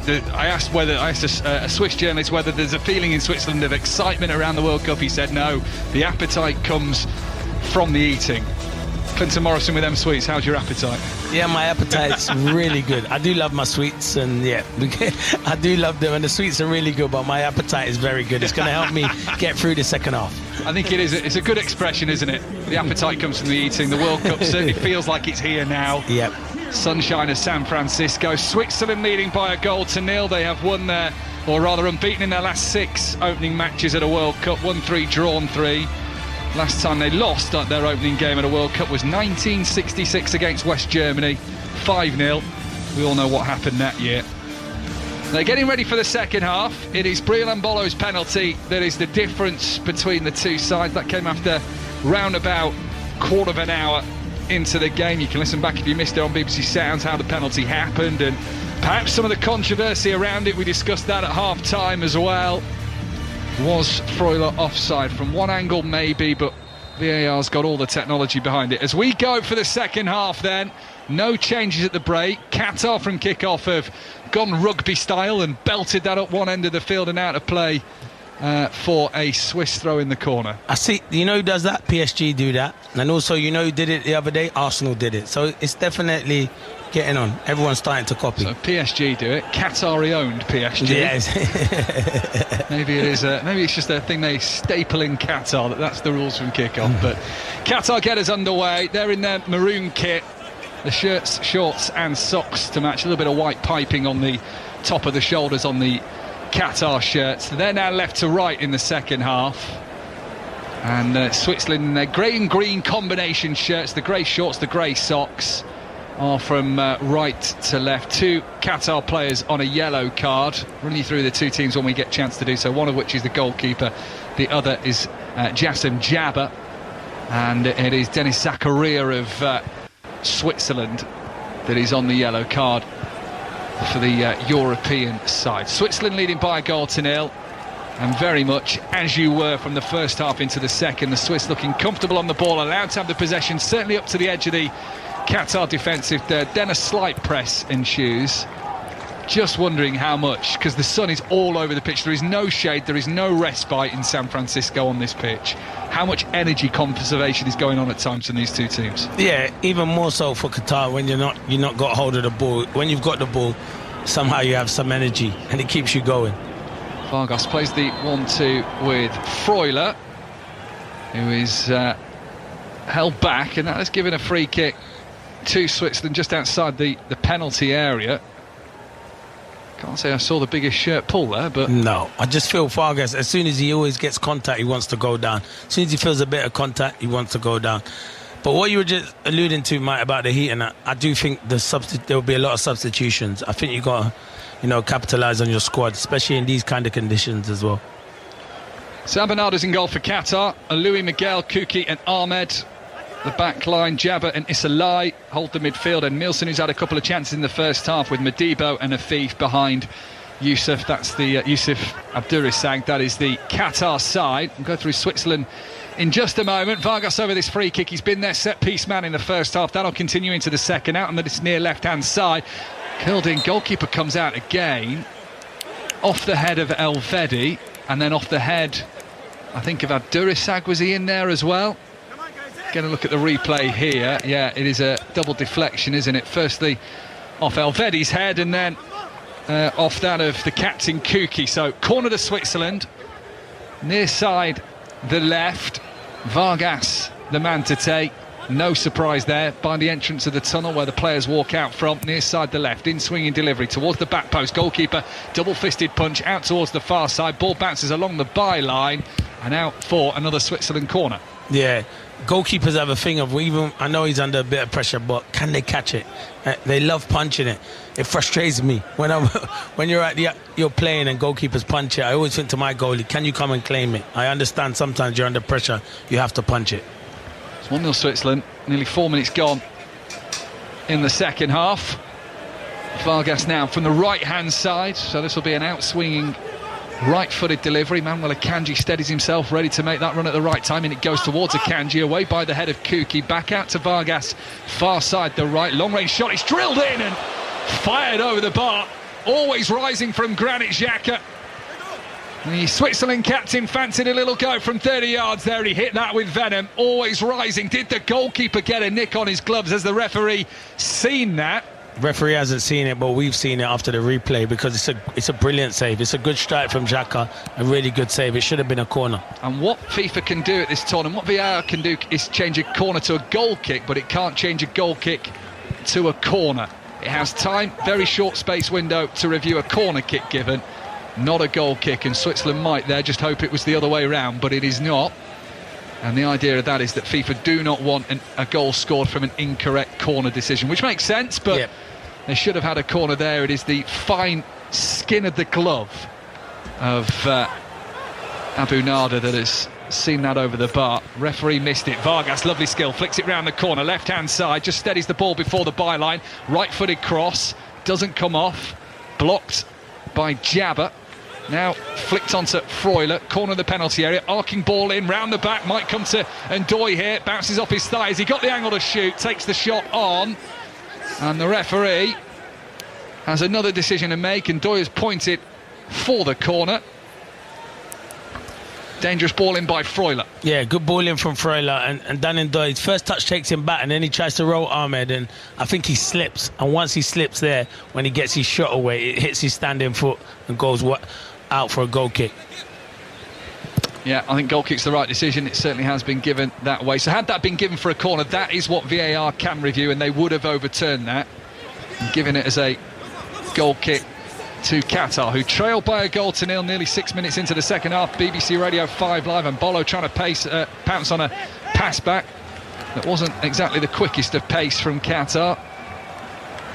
Done enough to put Switzerland off for now, but here they come with Akanji just strolling forward deeper inside the Qatari half, midway point, and then he flicks it out towards the right hand side for Abisha, and Ndoye plays the 1-2, can't get it back to Abisha convincingly, and Qatar are able to play it out towards the far side touchline, but then trap themselves with a couple of Swiss players on them, and in the recovery that's going to be a free kick, bundled into the back of Ndoye, did Edmilson. and that's a free kick to Switzerland. Yeah, they can't get out at the moment, Qatar. They're trying to play out from the back, but Switzerland are pressing ever so high. And as I said, it probably get to the 65th minute, and you see a few substitutions as well.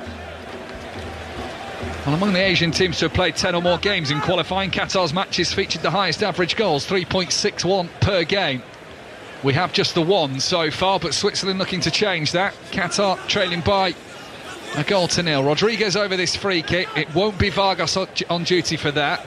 Bright pink boots strapped to the feet of Rodriguez. Everybody back inside the 18-yard box for the maroon shirts of Qatar.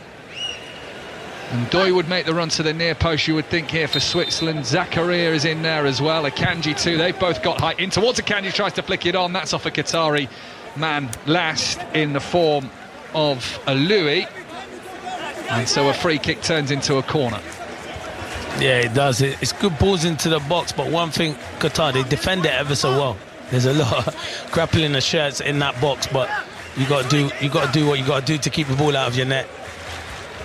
It's worked for now. Well, they've got on the corner. Is the Swiss fans at that end that slowly rise to their feet to watch this corner from Rodriguez. In swinging delivery. Player goes down on the edge of the 6-yard box in form of Embolo. Not too many appeals, and then Vargas allows that to run out for a throw-in on this near side. The Swiss left. Doy won't have too long to take this throw, and he holds the ball up in one hand. The Qatar fans bang their drums that they've been allowed to bring into the Bay Arena Stadium. Thrown in by Vargas, headed away from Qatar.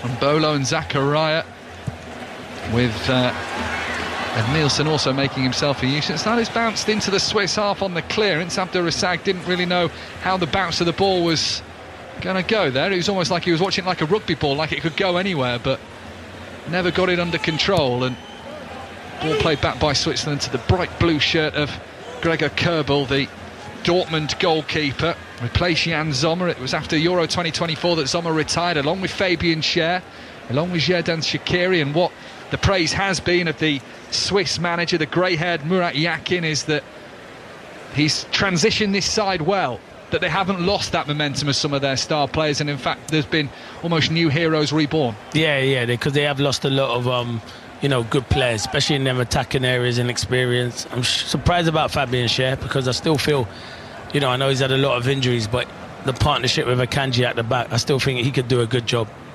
Still playing for Newcastle on a regular basis as well, Fabian Schär. 9 minutes gone in the second half. Switzerland lead by a 0-0. Switzerland with Kerbel in goal. We will have to get rid of that ball first time on the pass back. Right-footed, does up towards the halfway line. Zakaria, Akanji and Elvedi, the back three. Abisha, Freuler, Xhaka and Rodriguez in midfield. Vargas and Bolo and Ndoye the front three. Johan Manzambi is on the bench. Many would have favoured him to start tonight. The bright youngster, the 20-year-old from Freiburg, was Ian Dennis's pick for the youngster of the tournament. Was it? Having watched him at Freiburg and Aston Villa in the League Cup the Europa League final. Yeah, I was going to make a joke there, but no, Deno does know what he's talking about, so I'd agree with him on that. So if he says it, I believe it is true. He's not here to defend himself, so I'm not going to get at him. He might have a word later. He's on Brazil duty, I think, tonight. Yeah, so he'd definitely be listening. His right to reply comes later. Yeah, definitely. Bright talent is Johan Manzambi. Started both of their warm-ups. He is at Freiburg at the moment. There are rumours of PSG and Chelsea interest. Yeah, it'd be interesting to see. He probably will come on, and yeah, he's got a lot of skill, hasn't he? He's an exciting player.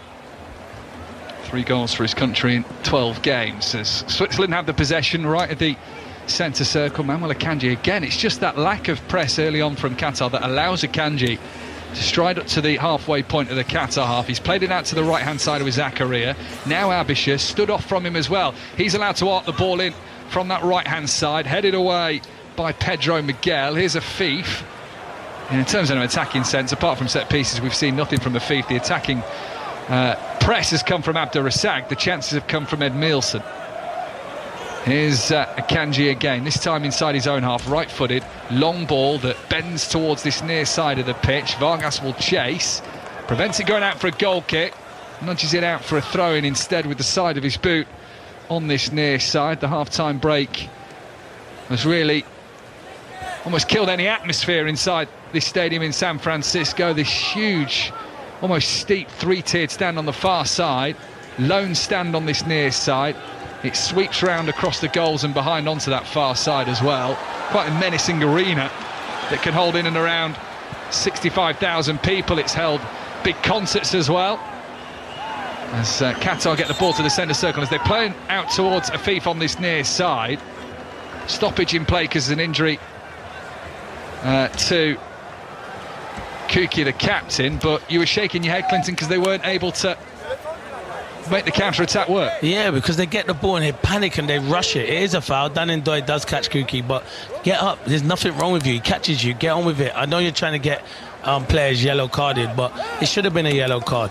But it's you're wasting your team's time. So get on with it. But they got to be better in possession. They do well to win the ball, and then they just give it back to Switzerland. Well, here come the changes then. Double for Qatar. They are going to bring on Ahmed Fati and Karim Boudaif in just a moment. They were ready, the board was ready, but then the referee has said no, it's a drop ball and we're off again. So no time to make the substitute. So we'll work out who they're for in a moment. We'll get to see the board in just a short while. Here's Elvedi for Switzerland. Jack has got his back to goal, plays it back to the edge of the centre circle for Elvedi, who now peels the ball out towards the right for Zakaria, tries to cross low in, blocked by the legs of Ahmed, and now with a little bit of pace, Abdurrazzaq gets up towards the halfway line. Afifa's made the run, but the little chip ball is stooped down on the header by Elvedi, and it's Switzerland who are able to turn the play over again. 13 minutes gone in the second half. They still lead by a goal to nil. The fans in this stadium need some action, some regular action to get behind. Ball in from Rodriguez, left-footed, curling low, in from the left-hand side of the penalty area. Again dealt with by the Qatar defence. Here is Rodriguez, left-footed, another similar curling ball. Hits a defender, hits Saib, and it goes behind for a corner kick. Now is the change for what will be time for a triple change. Not quite. No, you never make a change on a corner. So that's what he was saying to the fourth official. Was getting ready, and one of the coaches said no chance, because you take off someone who's doing the job and you can see he comes on there. No chance. So Vargas set for the corner, raises a left arm in the air. That's the signal for perhaps what he's about to deliver. Right-footed, in swinging on top of the goalkeeper, and look, good punch away from Abu Nada. The referee feels the goalkeeper was impeded, and that will be a free kick. And now is the time for the triple change for Qatar. So it is going to see the end of the day for Ayoub Aloui, the right back. He's going to be replaced by Ahmed Fati, who was a regular feature in World Cup qualifiers. Also off is Jassim Jabba, perhaps no surprise, he's on a yellow card. Ahmed Aladdin is on in his place. Has never scored outside Asia for his country, but he's now got to do just that. Has there been a change to who they want? Abdurrazzaq is also coming off here, and he is going to be replaced by Karim Boudaif as well, the midfield linchpin, who has been part of the Al Dalal setup for the last 15 years. His first international, Karim Boudaif, and his first international goal came at Gresty Road, home of Crewe. Yeah, I was sure that was. In a 1-1 draw with Northern Ireland in a friendly. Abdurrazzaq is replaced by number 7, Ahmed Aladdin. So triple change for Qatar. Be interesting to see how that perhaps changes things. Yeah, definitely. We'll see if they go more attacking or go. But it's just about fresh legs, Mike. I think when you bring in them three players, you're losing the game. You hope they can give you a spot, because that's what they need at the moment, especially in the second half. They created more chances in the first half. So they're in possession, but on the edge of their own penalty area at the moment. Qatar 0, Switzerland 1. Brazil-Morocco follows us. 11 o'clock kick-off from 2 a.m. Scotland against Haiti. And then that is followed by Australia getting their World Cup underway against Turkey from 5 o'clock. Football right through the night. So if you can't get to sleep and World Cup fever's gripped you, best way is to turn on BBC Radio 5 Live. All games on BBC Sounds for you. That's what Mike's doing. He said he's staying up all night. Once upon a time I might have had it in me. Yeah, me too. Scotland game and then I'm going to bed. Sorry Australia, sorry Turkey. Exactly. I'll watch the highlights. Yeah, you can do what I did the other morning, missed the South Korea match, went to bed, but found it on BBC Sounds the next morning, listened back to Lee and Clinton. Hope it was enjoyable. You called that one brilliantly. Czech Republic took the lead. Yeah. You said one team would come back. That's South Korea, and they did. Vargas goes down just outside the penalty area. Free kick, left-hand side for Switzerland. It's the tricky feet of Vargas again that Qatar can't handle. Yeah, he reminds me of Okafor, the way he just goes past people. They're very similar. Vargas a bit smaller than him, but he's got great feet. He can just a quick step over. He's been really bright on the left-hand side, caused a lot of problems. Okafor is on the bench for Switzerland, the Leeds United man coming back from a hamstring injury. It looks hot over there. Just showing some of the fans and that, it does look hot over there. It looks brilliant. We'd love to be over there, but it does look hot. It does. I don't know whether I want to be a fan sat in the baking heat with no option or a player running around in it. But I think a fan sitting in instead of running around. Certainly some flags waving behind that goal of a Qatari nature, but they've got some defending to do here. Vargas slides it to the edge of the box. Rodriguez curls it in low. No one can get the convincing shot. Elvedi was probably the man you didn't want there. The defender taking on the final effort. It's looped forward. It will drop here for Ndoye. The touch is heavy. Carries it out to the right-hand side of the penalty area. Ahmed is with him out there. 2 on him now as the ball moves down the touchline. It was Fatty over there with Ahmed trying to do his best to keep Dan Ndoye pinned out towards that touchline, and they did that. Switzerland have had to go back to the halfway line. Yeah, I think Dan Ndoye tries to take a touch. Maybe he doesn't have the time for that. Maybe he can try and hit that on the volley. A confident Ndoye would have hit that on the volley. 1-0 Switzerland. Zakaria brings it down, but shows too much of the ball to the Qatar man after it hit his chest. It's swiped away by Issa Lai. The defensive midfielder from the first half has slotted into the back line now. Here he is again, right-footed pass out towards the left-hand touchline. Qatar in their slightly bright maroon outfit from left to right in this second half, trailing as they are by a 0 against Switzerland in their grey and green shirts, from right to left and in possession as they have been for much of the game. We've had 18 minutes of the second half. Yeah, they've been convincing. They're dominating possession, keeping the ball, moving it 1 and 2 touch. They'll still be a bit wary though, because they want to get that second goal, and the manager will want them to get that second goal, because then once they get the second goal, it'll be game over. Vargas, Rodriguez in towards the centre circle for Manuel Akanji with his braided hair, short braided hair, former Manchester City man. He is now the former Manchester City man. £13 million move from Inter Milan confirmed upon winning Serie A and qualifying for the Champions League. That was the stipulation of the obligation to buy in his loan deal. A treble winner 3 years ago, the anniversary of that, not so long ago for Manchester City. As good work from Zakaria, change of direction, turned down the right hand side, but before he gets the cross in, the ball goes out of play. It is going to be a goal kick to Qatar. Yeah, Zakaria's done well down that right hand side. He's caused a lot of problems, and it's not his natural position, as I said earlier. He's a midfielder, but he's done well, and the referees actually give a corner, so it must have spun out of play, because he has give a corner now. I thought it was a goal kick, but he's give a corner. Yeah, I'm not sure there is a heavy touch there from Ahmed. Here comes the double change for Switzerland, which is going to see Johan Manzambi come on then. So the hot pick of the young player of the tournament strides onto the pitch. Fresh-legged Abisha and Ndoye are the two that make way. And also on Fabian Rieder for Switzerland as part of a double change. Rieder is tipped to be the man who replaces Xhaka in the long term. Corner comes in, punched away by the goalkeeper, drops to the feet of Afif, and he's able to play it down the line for Ali Dean. Ali Dean then sends it back down the touchline closer to his penalty area. There is a push on the halfway line. That's given Qatar a free kick, I think it is. Elvedi, the offender. So we get our first look at Johan Manzambi for the first time in a World Cup. Seen as one of their biggest talents for years, and then, as mentioned, you've got Rieder coming on, who's tipped to replace Xhaka in long term, so no pressure on either of those two that have just come on. No pressure whatsoever. In particular, Reader as well, trying to replace Granit Xhaka. No pressure. Manchester United fans might remember Fabian Reader. Scored for Young Boys at Old Trafford in a 1-1 draw in the group stage of the Champions League a few years ago.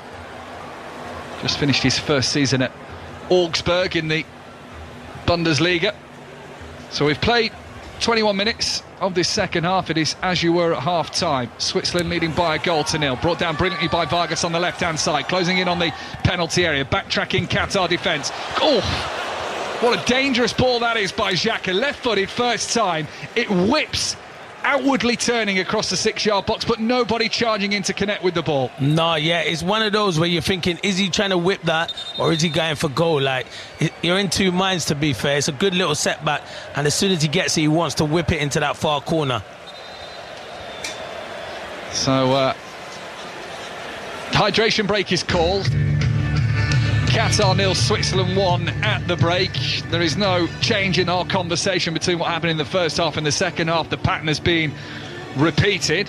Xhaka has got one of Yakin's tacticians on here. Yeah, he weren't happy. He was shouting over to the bench, Xhaka was. So something kind of upset him, which was happening with the coach, and the coach has run onto him, one of the coaches, and they're trying to explain it to him. Yeah, the clipboard was out. He was flicking through the pages, turning it over and over to try and either relay to Xhaka what they were trying to do, or Xhaka trying to find the point that he was trying to make, as we look at a great TV angle of this open roof stadium.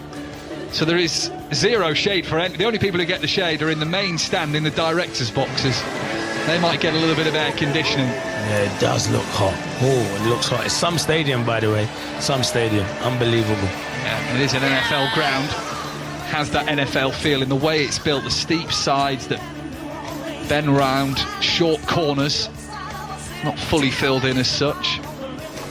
That's definitely the best time of year to be playing games like this, given I wouldn't want to be in an open roof stadium in the winter, but that is of no concern today. Blue skies all round, barely a breeze, and 21-degree heat. It's going to play a big part in this tournament, the heat is. It's going to be, they always say who can like climatize to it, who can get used to the heat. I know they've been over there a few weeks now getting prepared for it, but yeah, especially at this time over there, the evening games, it might be a bit cooler, but it still be hot. But when it's bang right in the centre of the afternoon, it is difficult. Look, you can even see the water break. The sprinklers are coming on, and then some of the players are going under the sprinklers. Man with his top off in the crowd as well. It's not just the players getting a hydration break, the grasses too, and the referees as well. They've got a damp, ice cold towel to dab across their forehead. The referee didn't want to put the water in his hair. He didn't want to mess it up. Did you see it? His hair is perfect, the referee, by the way. It's so He's perfect. come for the cameras. Yeah. All the officials today have come. How smiley were those VAR officials at the start when the camera was on them? Very good, yeah. They've come for their moment in the sun. Exactly. So the players are back out. Hydration break over. The time that we've had spent taking on the refreshment will be added on at the end of the game. So Qatar 0, Switzerland 1. Nearly 20 minutes gone. With a bit of Whitney Houston still blasting across the PA system. They'll need to take that off in a minute. I mean, I'm not complaining. Good choice. They love a bit of music, don't they? Yeah, this stadium is famed for it. Ed Sheeran, Taylor Swift had over 100,000 people at this ground. Wow. For one of her concerts. A stadium that officially opened 12 years ago. Yet weirdly, for a modern stadium, doesn't carry that modern feel about it. No, it doesn't. It does look like it's a great atmosphere though, and you will enjoy playing there, but you want to play in the cooler conditions, that's for sure.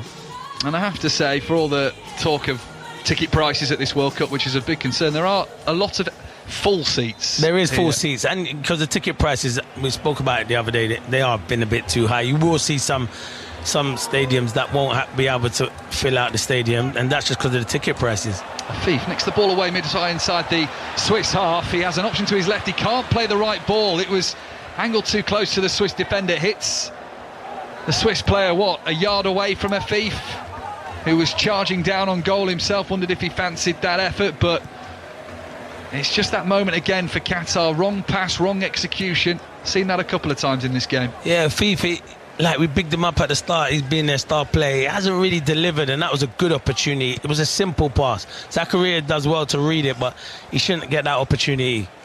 Two-time Asian Footballer of the Year, Akram Afif.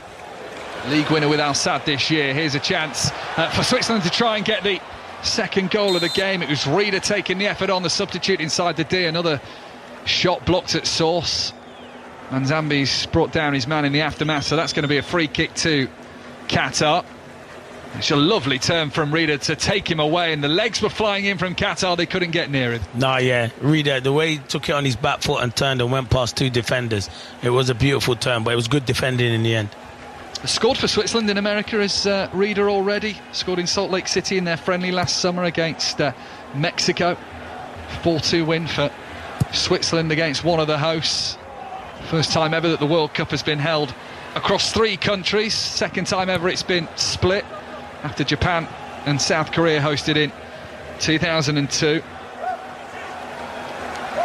Here is Rodriguez up towards the halfway line. Qatar 0, Switzerland 1, BBC Radio 5 Live, bringing you commentary of all 4 games tonight. Brazil against Morocco follows, that's a tasty game. Then Scotland's chance. Kanji steps across in front of Afif, and the ball goes out off the Qatari man last, so throwing a Switzerland in the corner, left back position, near side. Yeah, good defending from Akanji. Brilliant defending. We're looking at pictures here. Djukayev is in there. What a player he was, Djukayev. What a player he was, by 1998 World Cup winner with France. So you can't really say anything to him. He's won the World Cup. What more? And maybe if anyone can have a word in the ear of Gianni Infantino sat in front of him, yep, it would probably be Yuri Djurkaev. Exactly. Infantino might want to listen. All smiles though in the director's box. All smiles for Switzerland so far, who lead by a 0-0. Here is Akanji, comfortably walking pace, if that, inside the centre circle. 20 attempts on goal for Switzerland. The stats read just 4 to Qatar, but 2 of that 4 have been on target, both of those for Ed Nielsen Jr. Switzerland rotate the ball from the far side, the right, bringing over towards the near side of the centre circle again with Manuel Akanji. Completes the set, goes to Rodriguez. Vargas just drops a little deep midway inside the Qatar half to help keep the play moving in the San Francisco sun. Zakaria in from the right hand side on this occasion. Freuler, Manzambi, he's dropped deep as well. The forwards want a little bit more of the action perhaps. Qatar have intercepted Switzerland overplaying that, and so Pindo back in their left back position on the far side of the field. They've actually worked that really well, found the space inside the 18-yard box, and there's time now for the ball to be brought forward by Kuki, the captain. Yeah, very good football from Qatar, really good football. And now they've opened up a little bit of space on the far side left to attack into. Edge of the Swiss defensive third, moving in from one side, switch back of direction. Qatar bundling their way forward here. Ed Nielsen Jr. causing problems again for Switzerland. He's found the space at times, now he's trying to create it. Long range shot rising over the bar from 25 yards out. Comes from Badaif, and that's going to be a goal kick. Yeah, Badaif is saying, keep trying to play like that, because the way they played out from the back, be more confident, because it was really good football. Taken them 75 minutes, but that was the best Qatar have played. Yeah, definitely. Then again, they've given the ball away, and Switzerland are in here with Vargas, left-hand side of penalty, and tries to curl it round Abu Nada, who parries it away, diving down to his left-hand side. More comfortable for the goalkeeper. Ball never had a curl behind it, really, that was going to be too problematic for him. It remains 1-0 Switzerland. Yeah, it's poor from Vargas. It's 1-0, the game's still in the balance. You've got Mbolo, who's in the box by himself. Just roll it across him. If you put the ball in the net, I'll hold my hand up and say great finish, but he just has to roll it to him.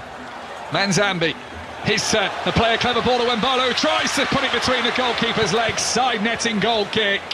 Suddenly Switzerland are turning up the heat under the sun of San Francisco. Wrong finish from Mbolo, wrong finish. It's brilliant play, great little ball to Mbolo, but he tried to go with the outside of his right foot. Go with your left foot. If you go with your left foot, you can try and dink it over the goalkeeper, and they said that outside, that's the most difficult finish to finish like that. So yeah, they've had 2 really good opportunities there, Switzerland, in the space of a couple of minutes. So when we talk about their great ambitions of wanting to win the World Cup, Granit Xhaka has spoken about that. is that the difference between the great sides and the good sides? That little quality in finishing there? Yeah, definitely, 100%, and being ruthless in that final third, and that will be the difference. It will be your attacking players will win you the World Cup. It's a team game, but I think in them final thirds, if you have that X factor, which you look at, if you look at someone like a France who have Mbappe and the likes of Elise, Doué, players like that, and them special moments. England have it with Harry Kane, because if Harry Kane's in that position, he's finding the back of the net. And the problem for Switzerland here, they've had double decades of chances now in terms of over 20. I think that's up to 22 now. Scores only 1-0. Qatar need one chance. Exactly. That's what I'm saying. They haven't been ruthless enough, and that it could come back and haunt you. As I say, it takes a second to score a goal, and they're growing into this game. Qatar, they're getting more confident. Qatar in possession, left-hand side, slide it forward, level with the corner of the penalty area here. Crosses, it looked good at first, it's bounced behind for a goal kick, overhit in the end as it aimed its way towards Al-Aidin. In the middle of the penalty area, almost on the 6-yard box, the ball was over his head. He's not the tallest man, and that might have just come to his detriment. Yeah, Al-Aidin, he couldn't grow, could he? He couldn't grow any taller. He was thinking it was right onto his head, and then he just thought, I can't get there, to be fair. So, but it was good play again, down that left-hand side. And Afif trying to race in, couldn't get there in time, and I wonder if Al-Aidin wondered whether to leave it. Didn't really challenge the ball once he realised it was over his head, didn't chase it. Almost felt that maybe Afif might get there. Here's Rodriguez for Switzerland. Finds Vargas with the shaved side of his head, a mini mullet, perhaps. Here's Akanji. Finds Elvedi. Right-footed, lofted ball, overhit. Behind it goes goal kick, 1-0 Switzerland. Yeah, they're forcing it now, Switzerland, and you can see they're just starting to get a bit frustrated because they want to get that second goal. They want to get that second goal. Second meeting between the two as changes happen for Qatar. They are going to take off Madibo, who has been very quiet. I've seen Madibo, I've seen very little of him, and Mohamed Manai is coming on. Came on as a sub in that friendly with the Republic of Ireland. Replaced 27 minutes later. Change for Switzerland too. Vargas, who's been okay on the left, he's had a good game for Switzerland. It's Zeki Amdouni, who will be known to Burnley fans, who comes on for him. Yeah, Amdouni, we do know he's coming from Burnley, but that must, as you alluded to, Mike, Okafor must not be up to speed just yet, because he would have come on from more than Amdouni would have, because I think he's had a better season than him, so he's trying to manage his minutes because they probably need him in the latter stages. Well, Amdouni's, of similar nature. Did end the season with Burnley, but he only played 4 Premier League games for them. He had an ACL tear that meant he missed all of the World Cup qualifiers. Must believe in him then. Yeah. The manager must believe in him. Maybe it's a choice between Okafor and Amdouni. It's Amdouni for this game. It might be Okafor's chance against Canada and Bosnia, the remaining 2 group games that will be for Switzerland in this group. Confirmation across the PA system goes on that Switzerland substitute. It is Switzerland with a throw-in, midway inside the Qatar half, far side their right. We have just over 10 minutes remaining of the 90 minutes. Switzerland leading by a goal to 0. And then our attentions on BBC Radio 5 Live will turn to Brazil against Morocco. Of Scotland interest too. Here is Amdouni. First action for him on the left-hand side. Has a little weave. Plays it back towards Freuler down the line near side. Lopetegui happy with the press there, was applauding his team. His chance at a World Cup, didn't get it with Spain. They sacked him on the eve of the 2018 tournament when they realised, and he'd openly said he was off to Real Madrid after the tournament. They said, well, fine, if you want to leave us, you leave us now. And they got rid of him pretty sharpish. He was part of the Spain team at USA 94, third choice goalkeeper. Mentioned now what it was. That's his memory of USA 94. Sat on the bench, especially in Dallas, he said. Qatar's games in San Francisco, Vancouver and Seattle this time, where perhaps thunderstorms are more likely, but certainly not today. Not a chance of that. Baking sunshine down across every blade of grass in the Bay Area Stadium. Here is Rodriguez, left-hand side for Switzerland. Turned round the corner nicely. They've played that in some good one-touch fashion. And Manzambi from range. Dipping shot. Whipping just past the near post. It goes behind for a goal kick. Abu Nada would have seen that flash past him. Yeah, Manzambi picks the ball up. It's good little 1 and 2 touch, and once he gets into it, he's only got one foot in his mind, and it's kind of like that side foot finish. Like he's trying to get the power from it, and he does. It's like the knuckleball which you strike, which Ronaldo's very good at, and it just goes wide of the post. He found the net in America last year when Switzerland were here as well. Scored in a 4-0 win over the US in Nashville. That's going to be a Qatar goal kick as it flies off the boot of Remo Freuler. Wearing number 8 on his back, the former Forest man now at Bologna. Part of the Bologna side that won the 2025 Coppa Italia, their first major trophy in 50 years. He's described himself as a very vocal man, Freuler. When he doesn't like something, he says it. Manzambi's got a little bit of space to turn. Sloppy on this pass, just invited the interception to come in from Al-Aidin, but the Qatar possession doesn't last very long. Switzerland have it back on the centre circle. 1-0 they lead. Inside the centre circle. Yeah, you can. Like Qatar's not really a threat, Qatar, but you do worry, and I think Switzerland just want to get this second goal. If you can get this second goal, as I said, it's game over with the amount of time that we've got left. But why it's 1-0, always wary. Qatar, the 2022 hosts, along with South Africa, of the 22 previous World Cup editions. They are the only 2 hosts never to get past the group stage.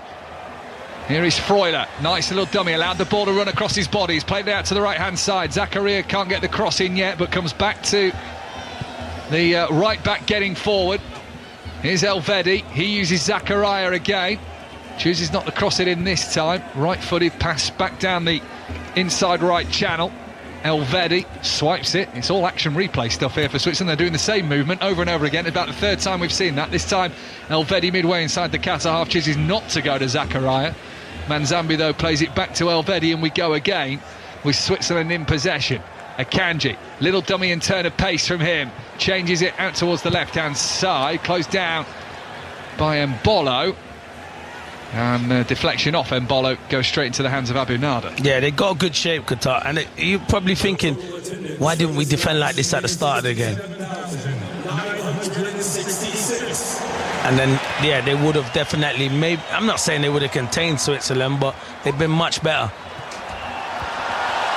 Pace will be tested. Al-Aidin trying to get forward. Elvedi had it covered, and Kerbal was alert. He's had very little to do. Kerbal, couple of saves with his legs in the first half, but he raced to the edge of his box there and gathered the ball. Yeah, a sign of a good goalkeeper. You don't have too much to do, but he made 2 big saves in the first half. Ball through for Mbolo, edge of the D, twists and a turn, trying to hold up the ball. Mbolo, oh, what was that touch?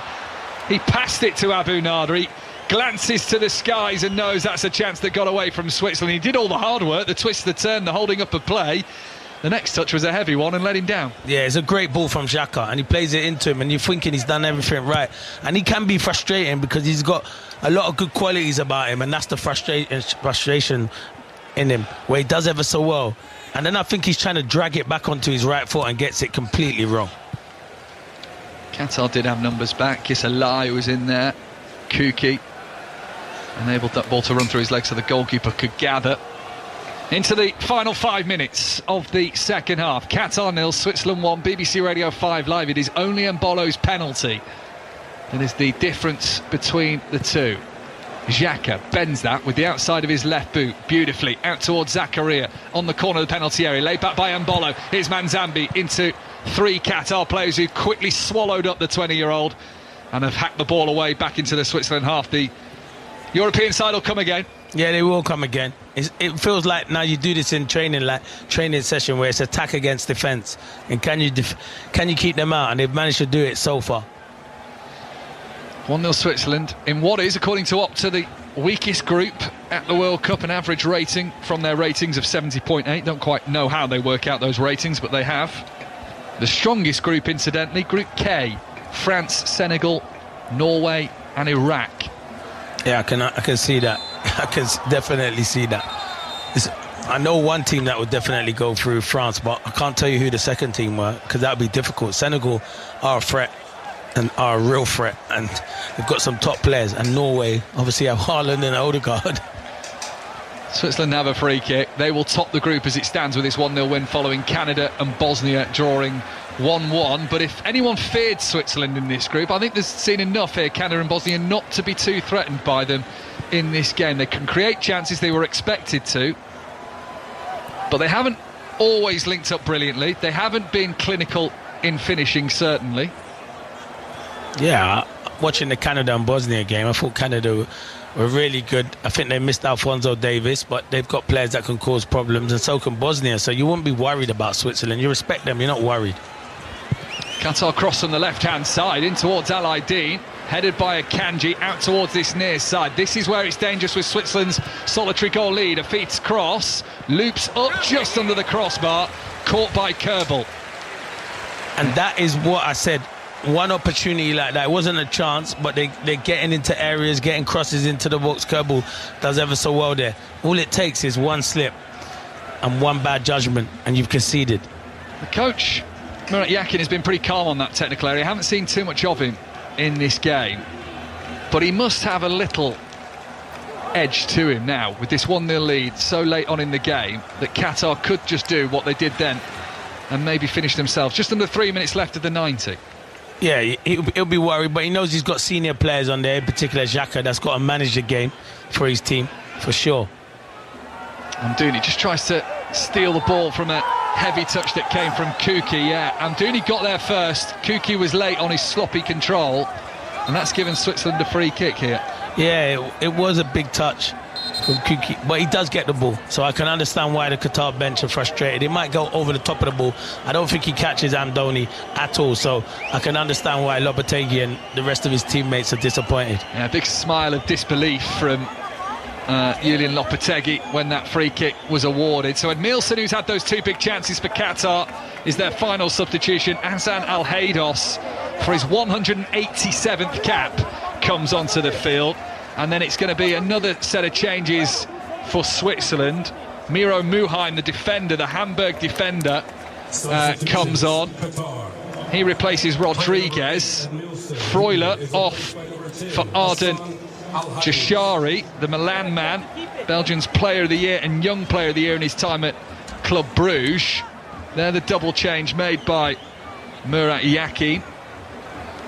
So they're fresh legs for both. And here is Muheim for his first touch. Quattro M, they call him, because all of his initials are M. Miro Max Maria Muheim.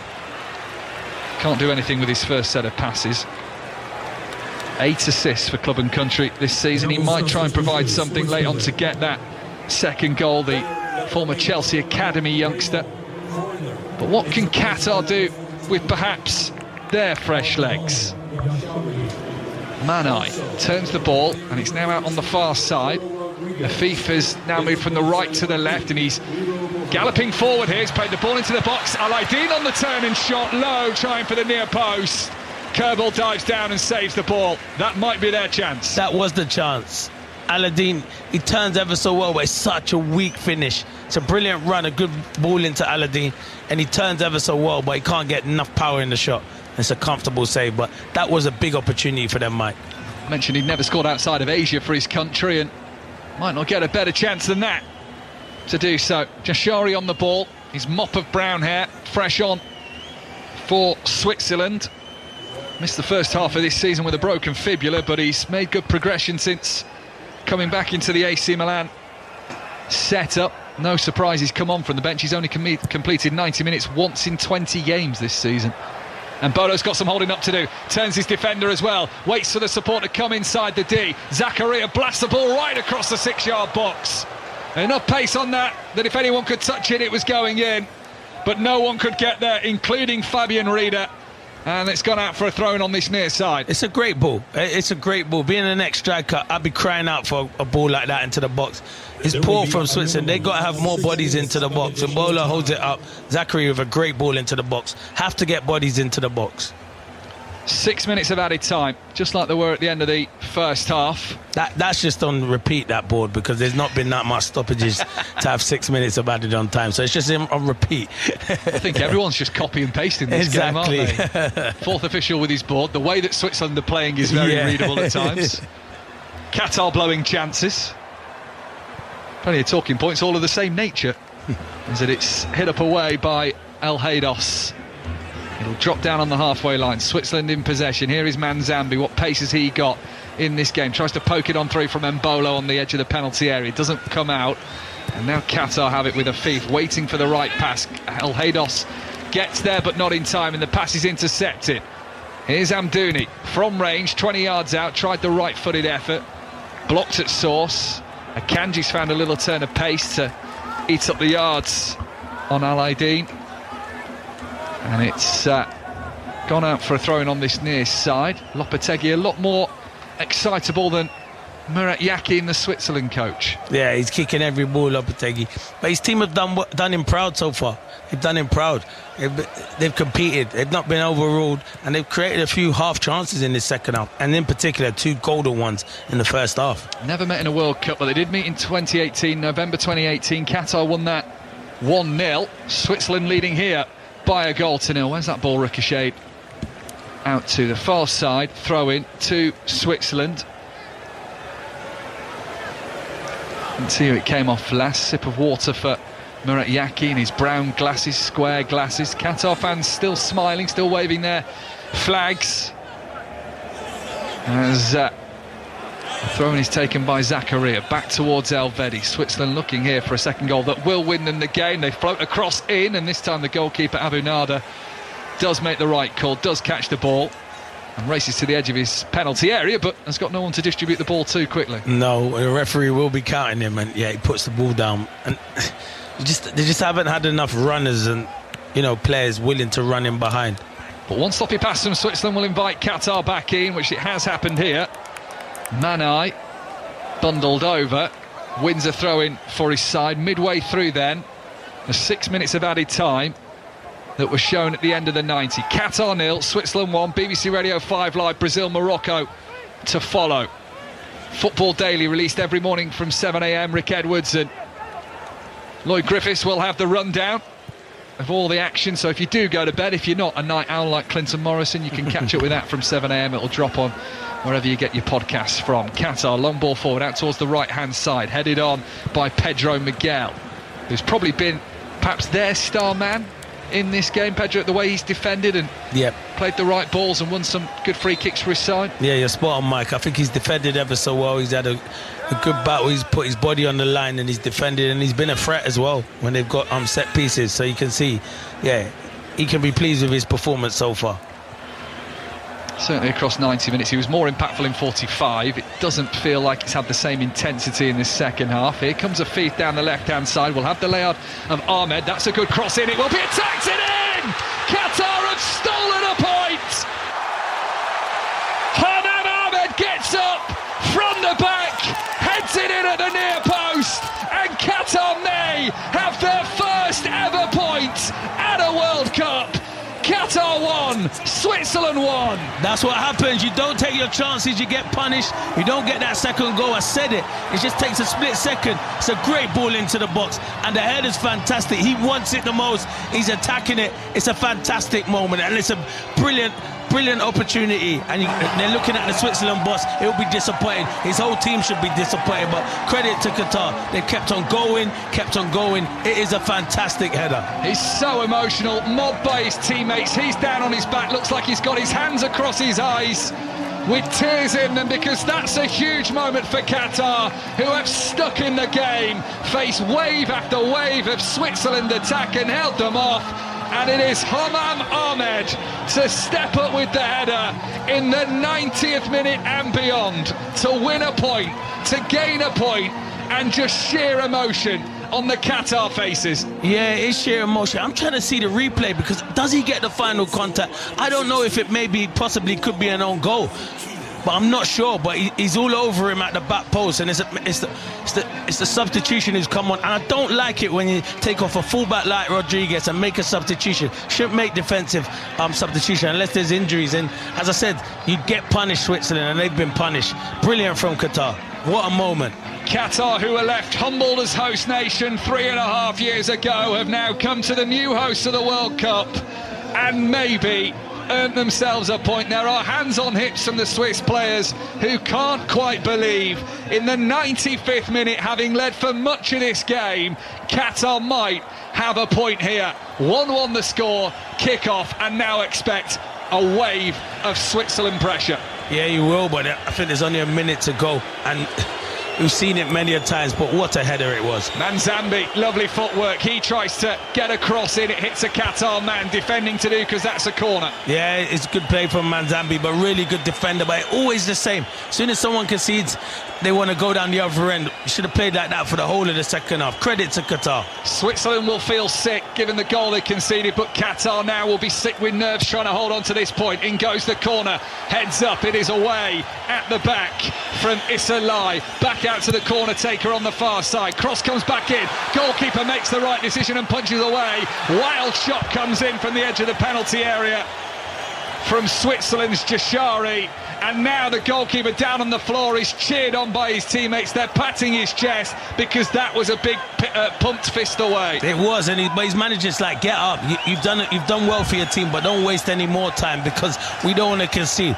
This is a brilliant story for Qatar if they can get a point against Switzerland, who many think can cause a lot of a big upset in this World Cup. What a result this will be for Qatar. I'll say it again, if you're Canada or Bosnia watching on, you'll know Switzerland are there. There goes the whistle.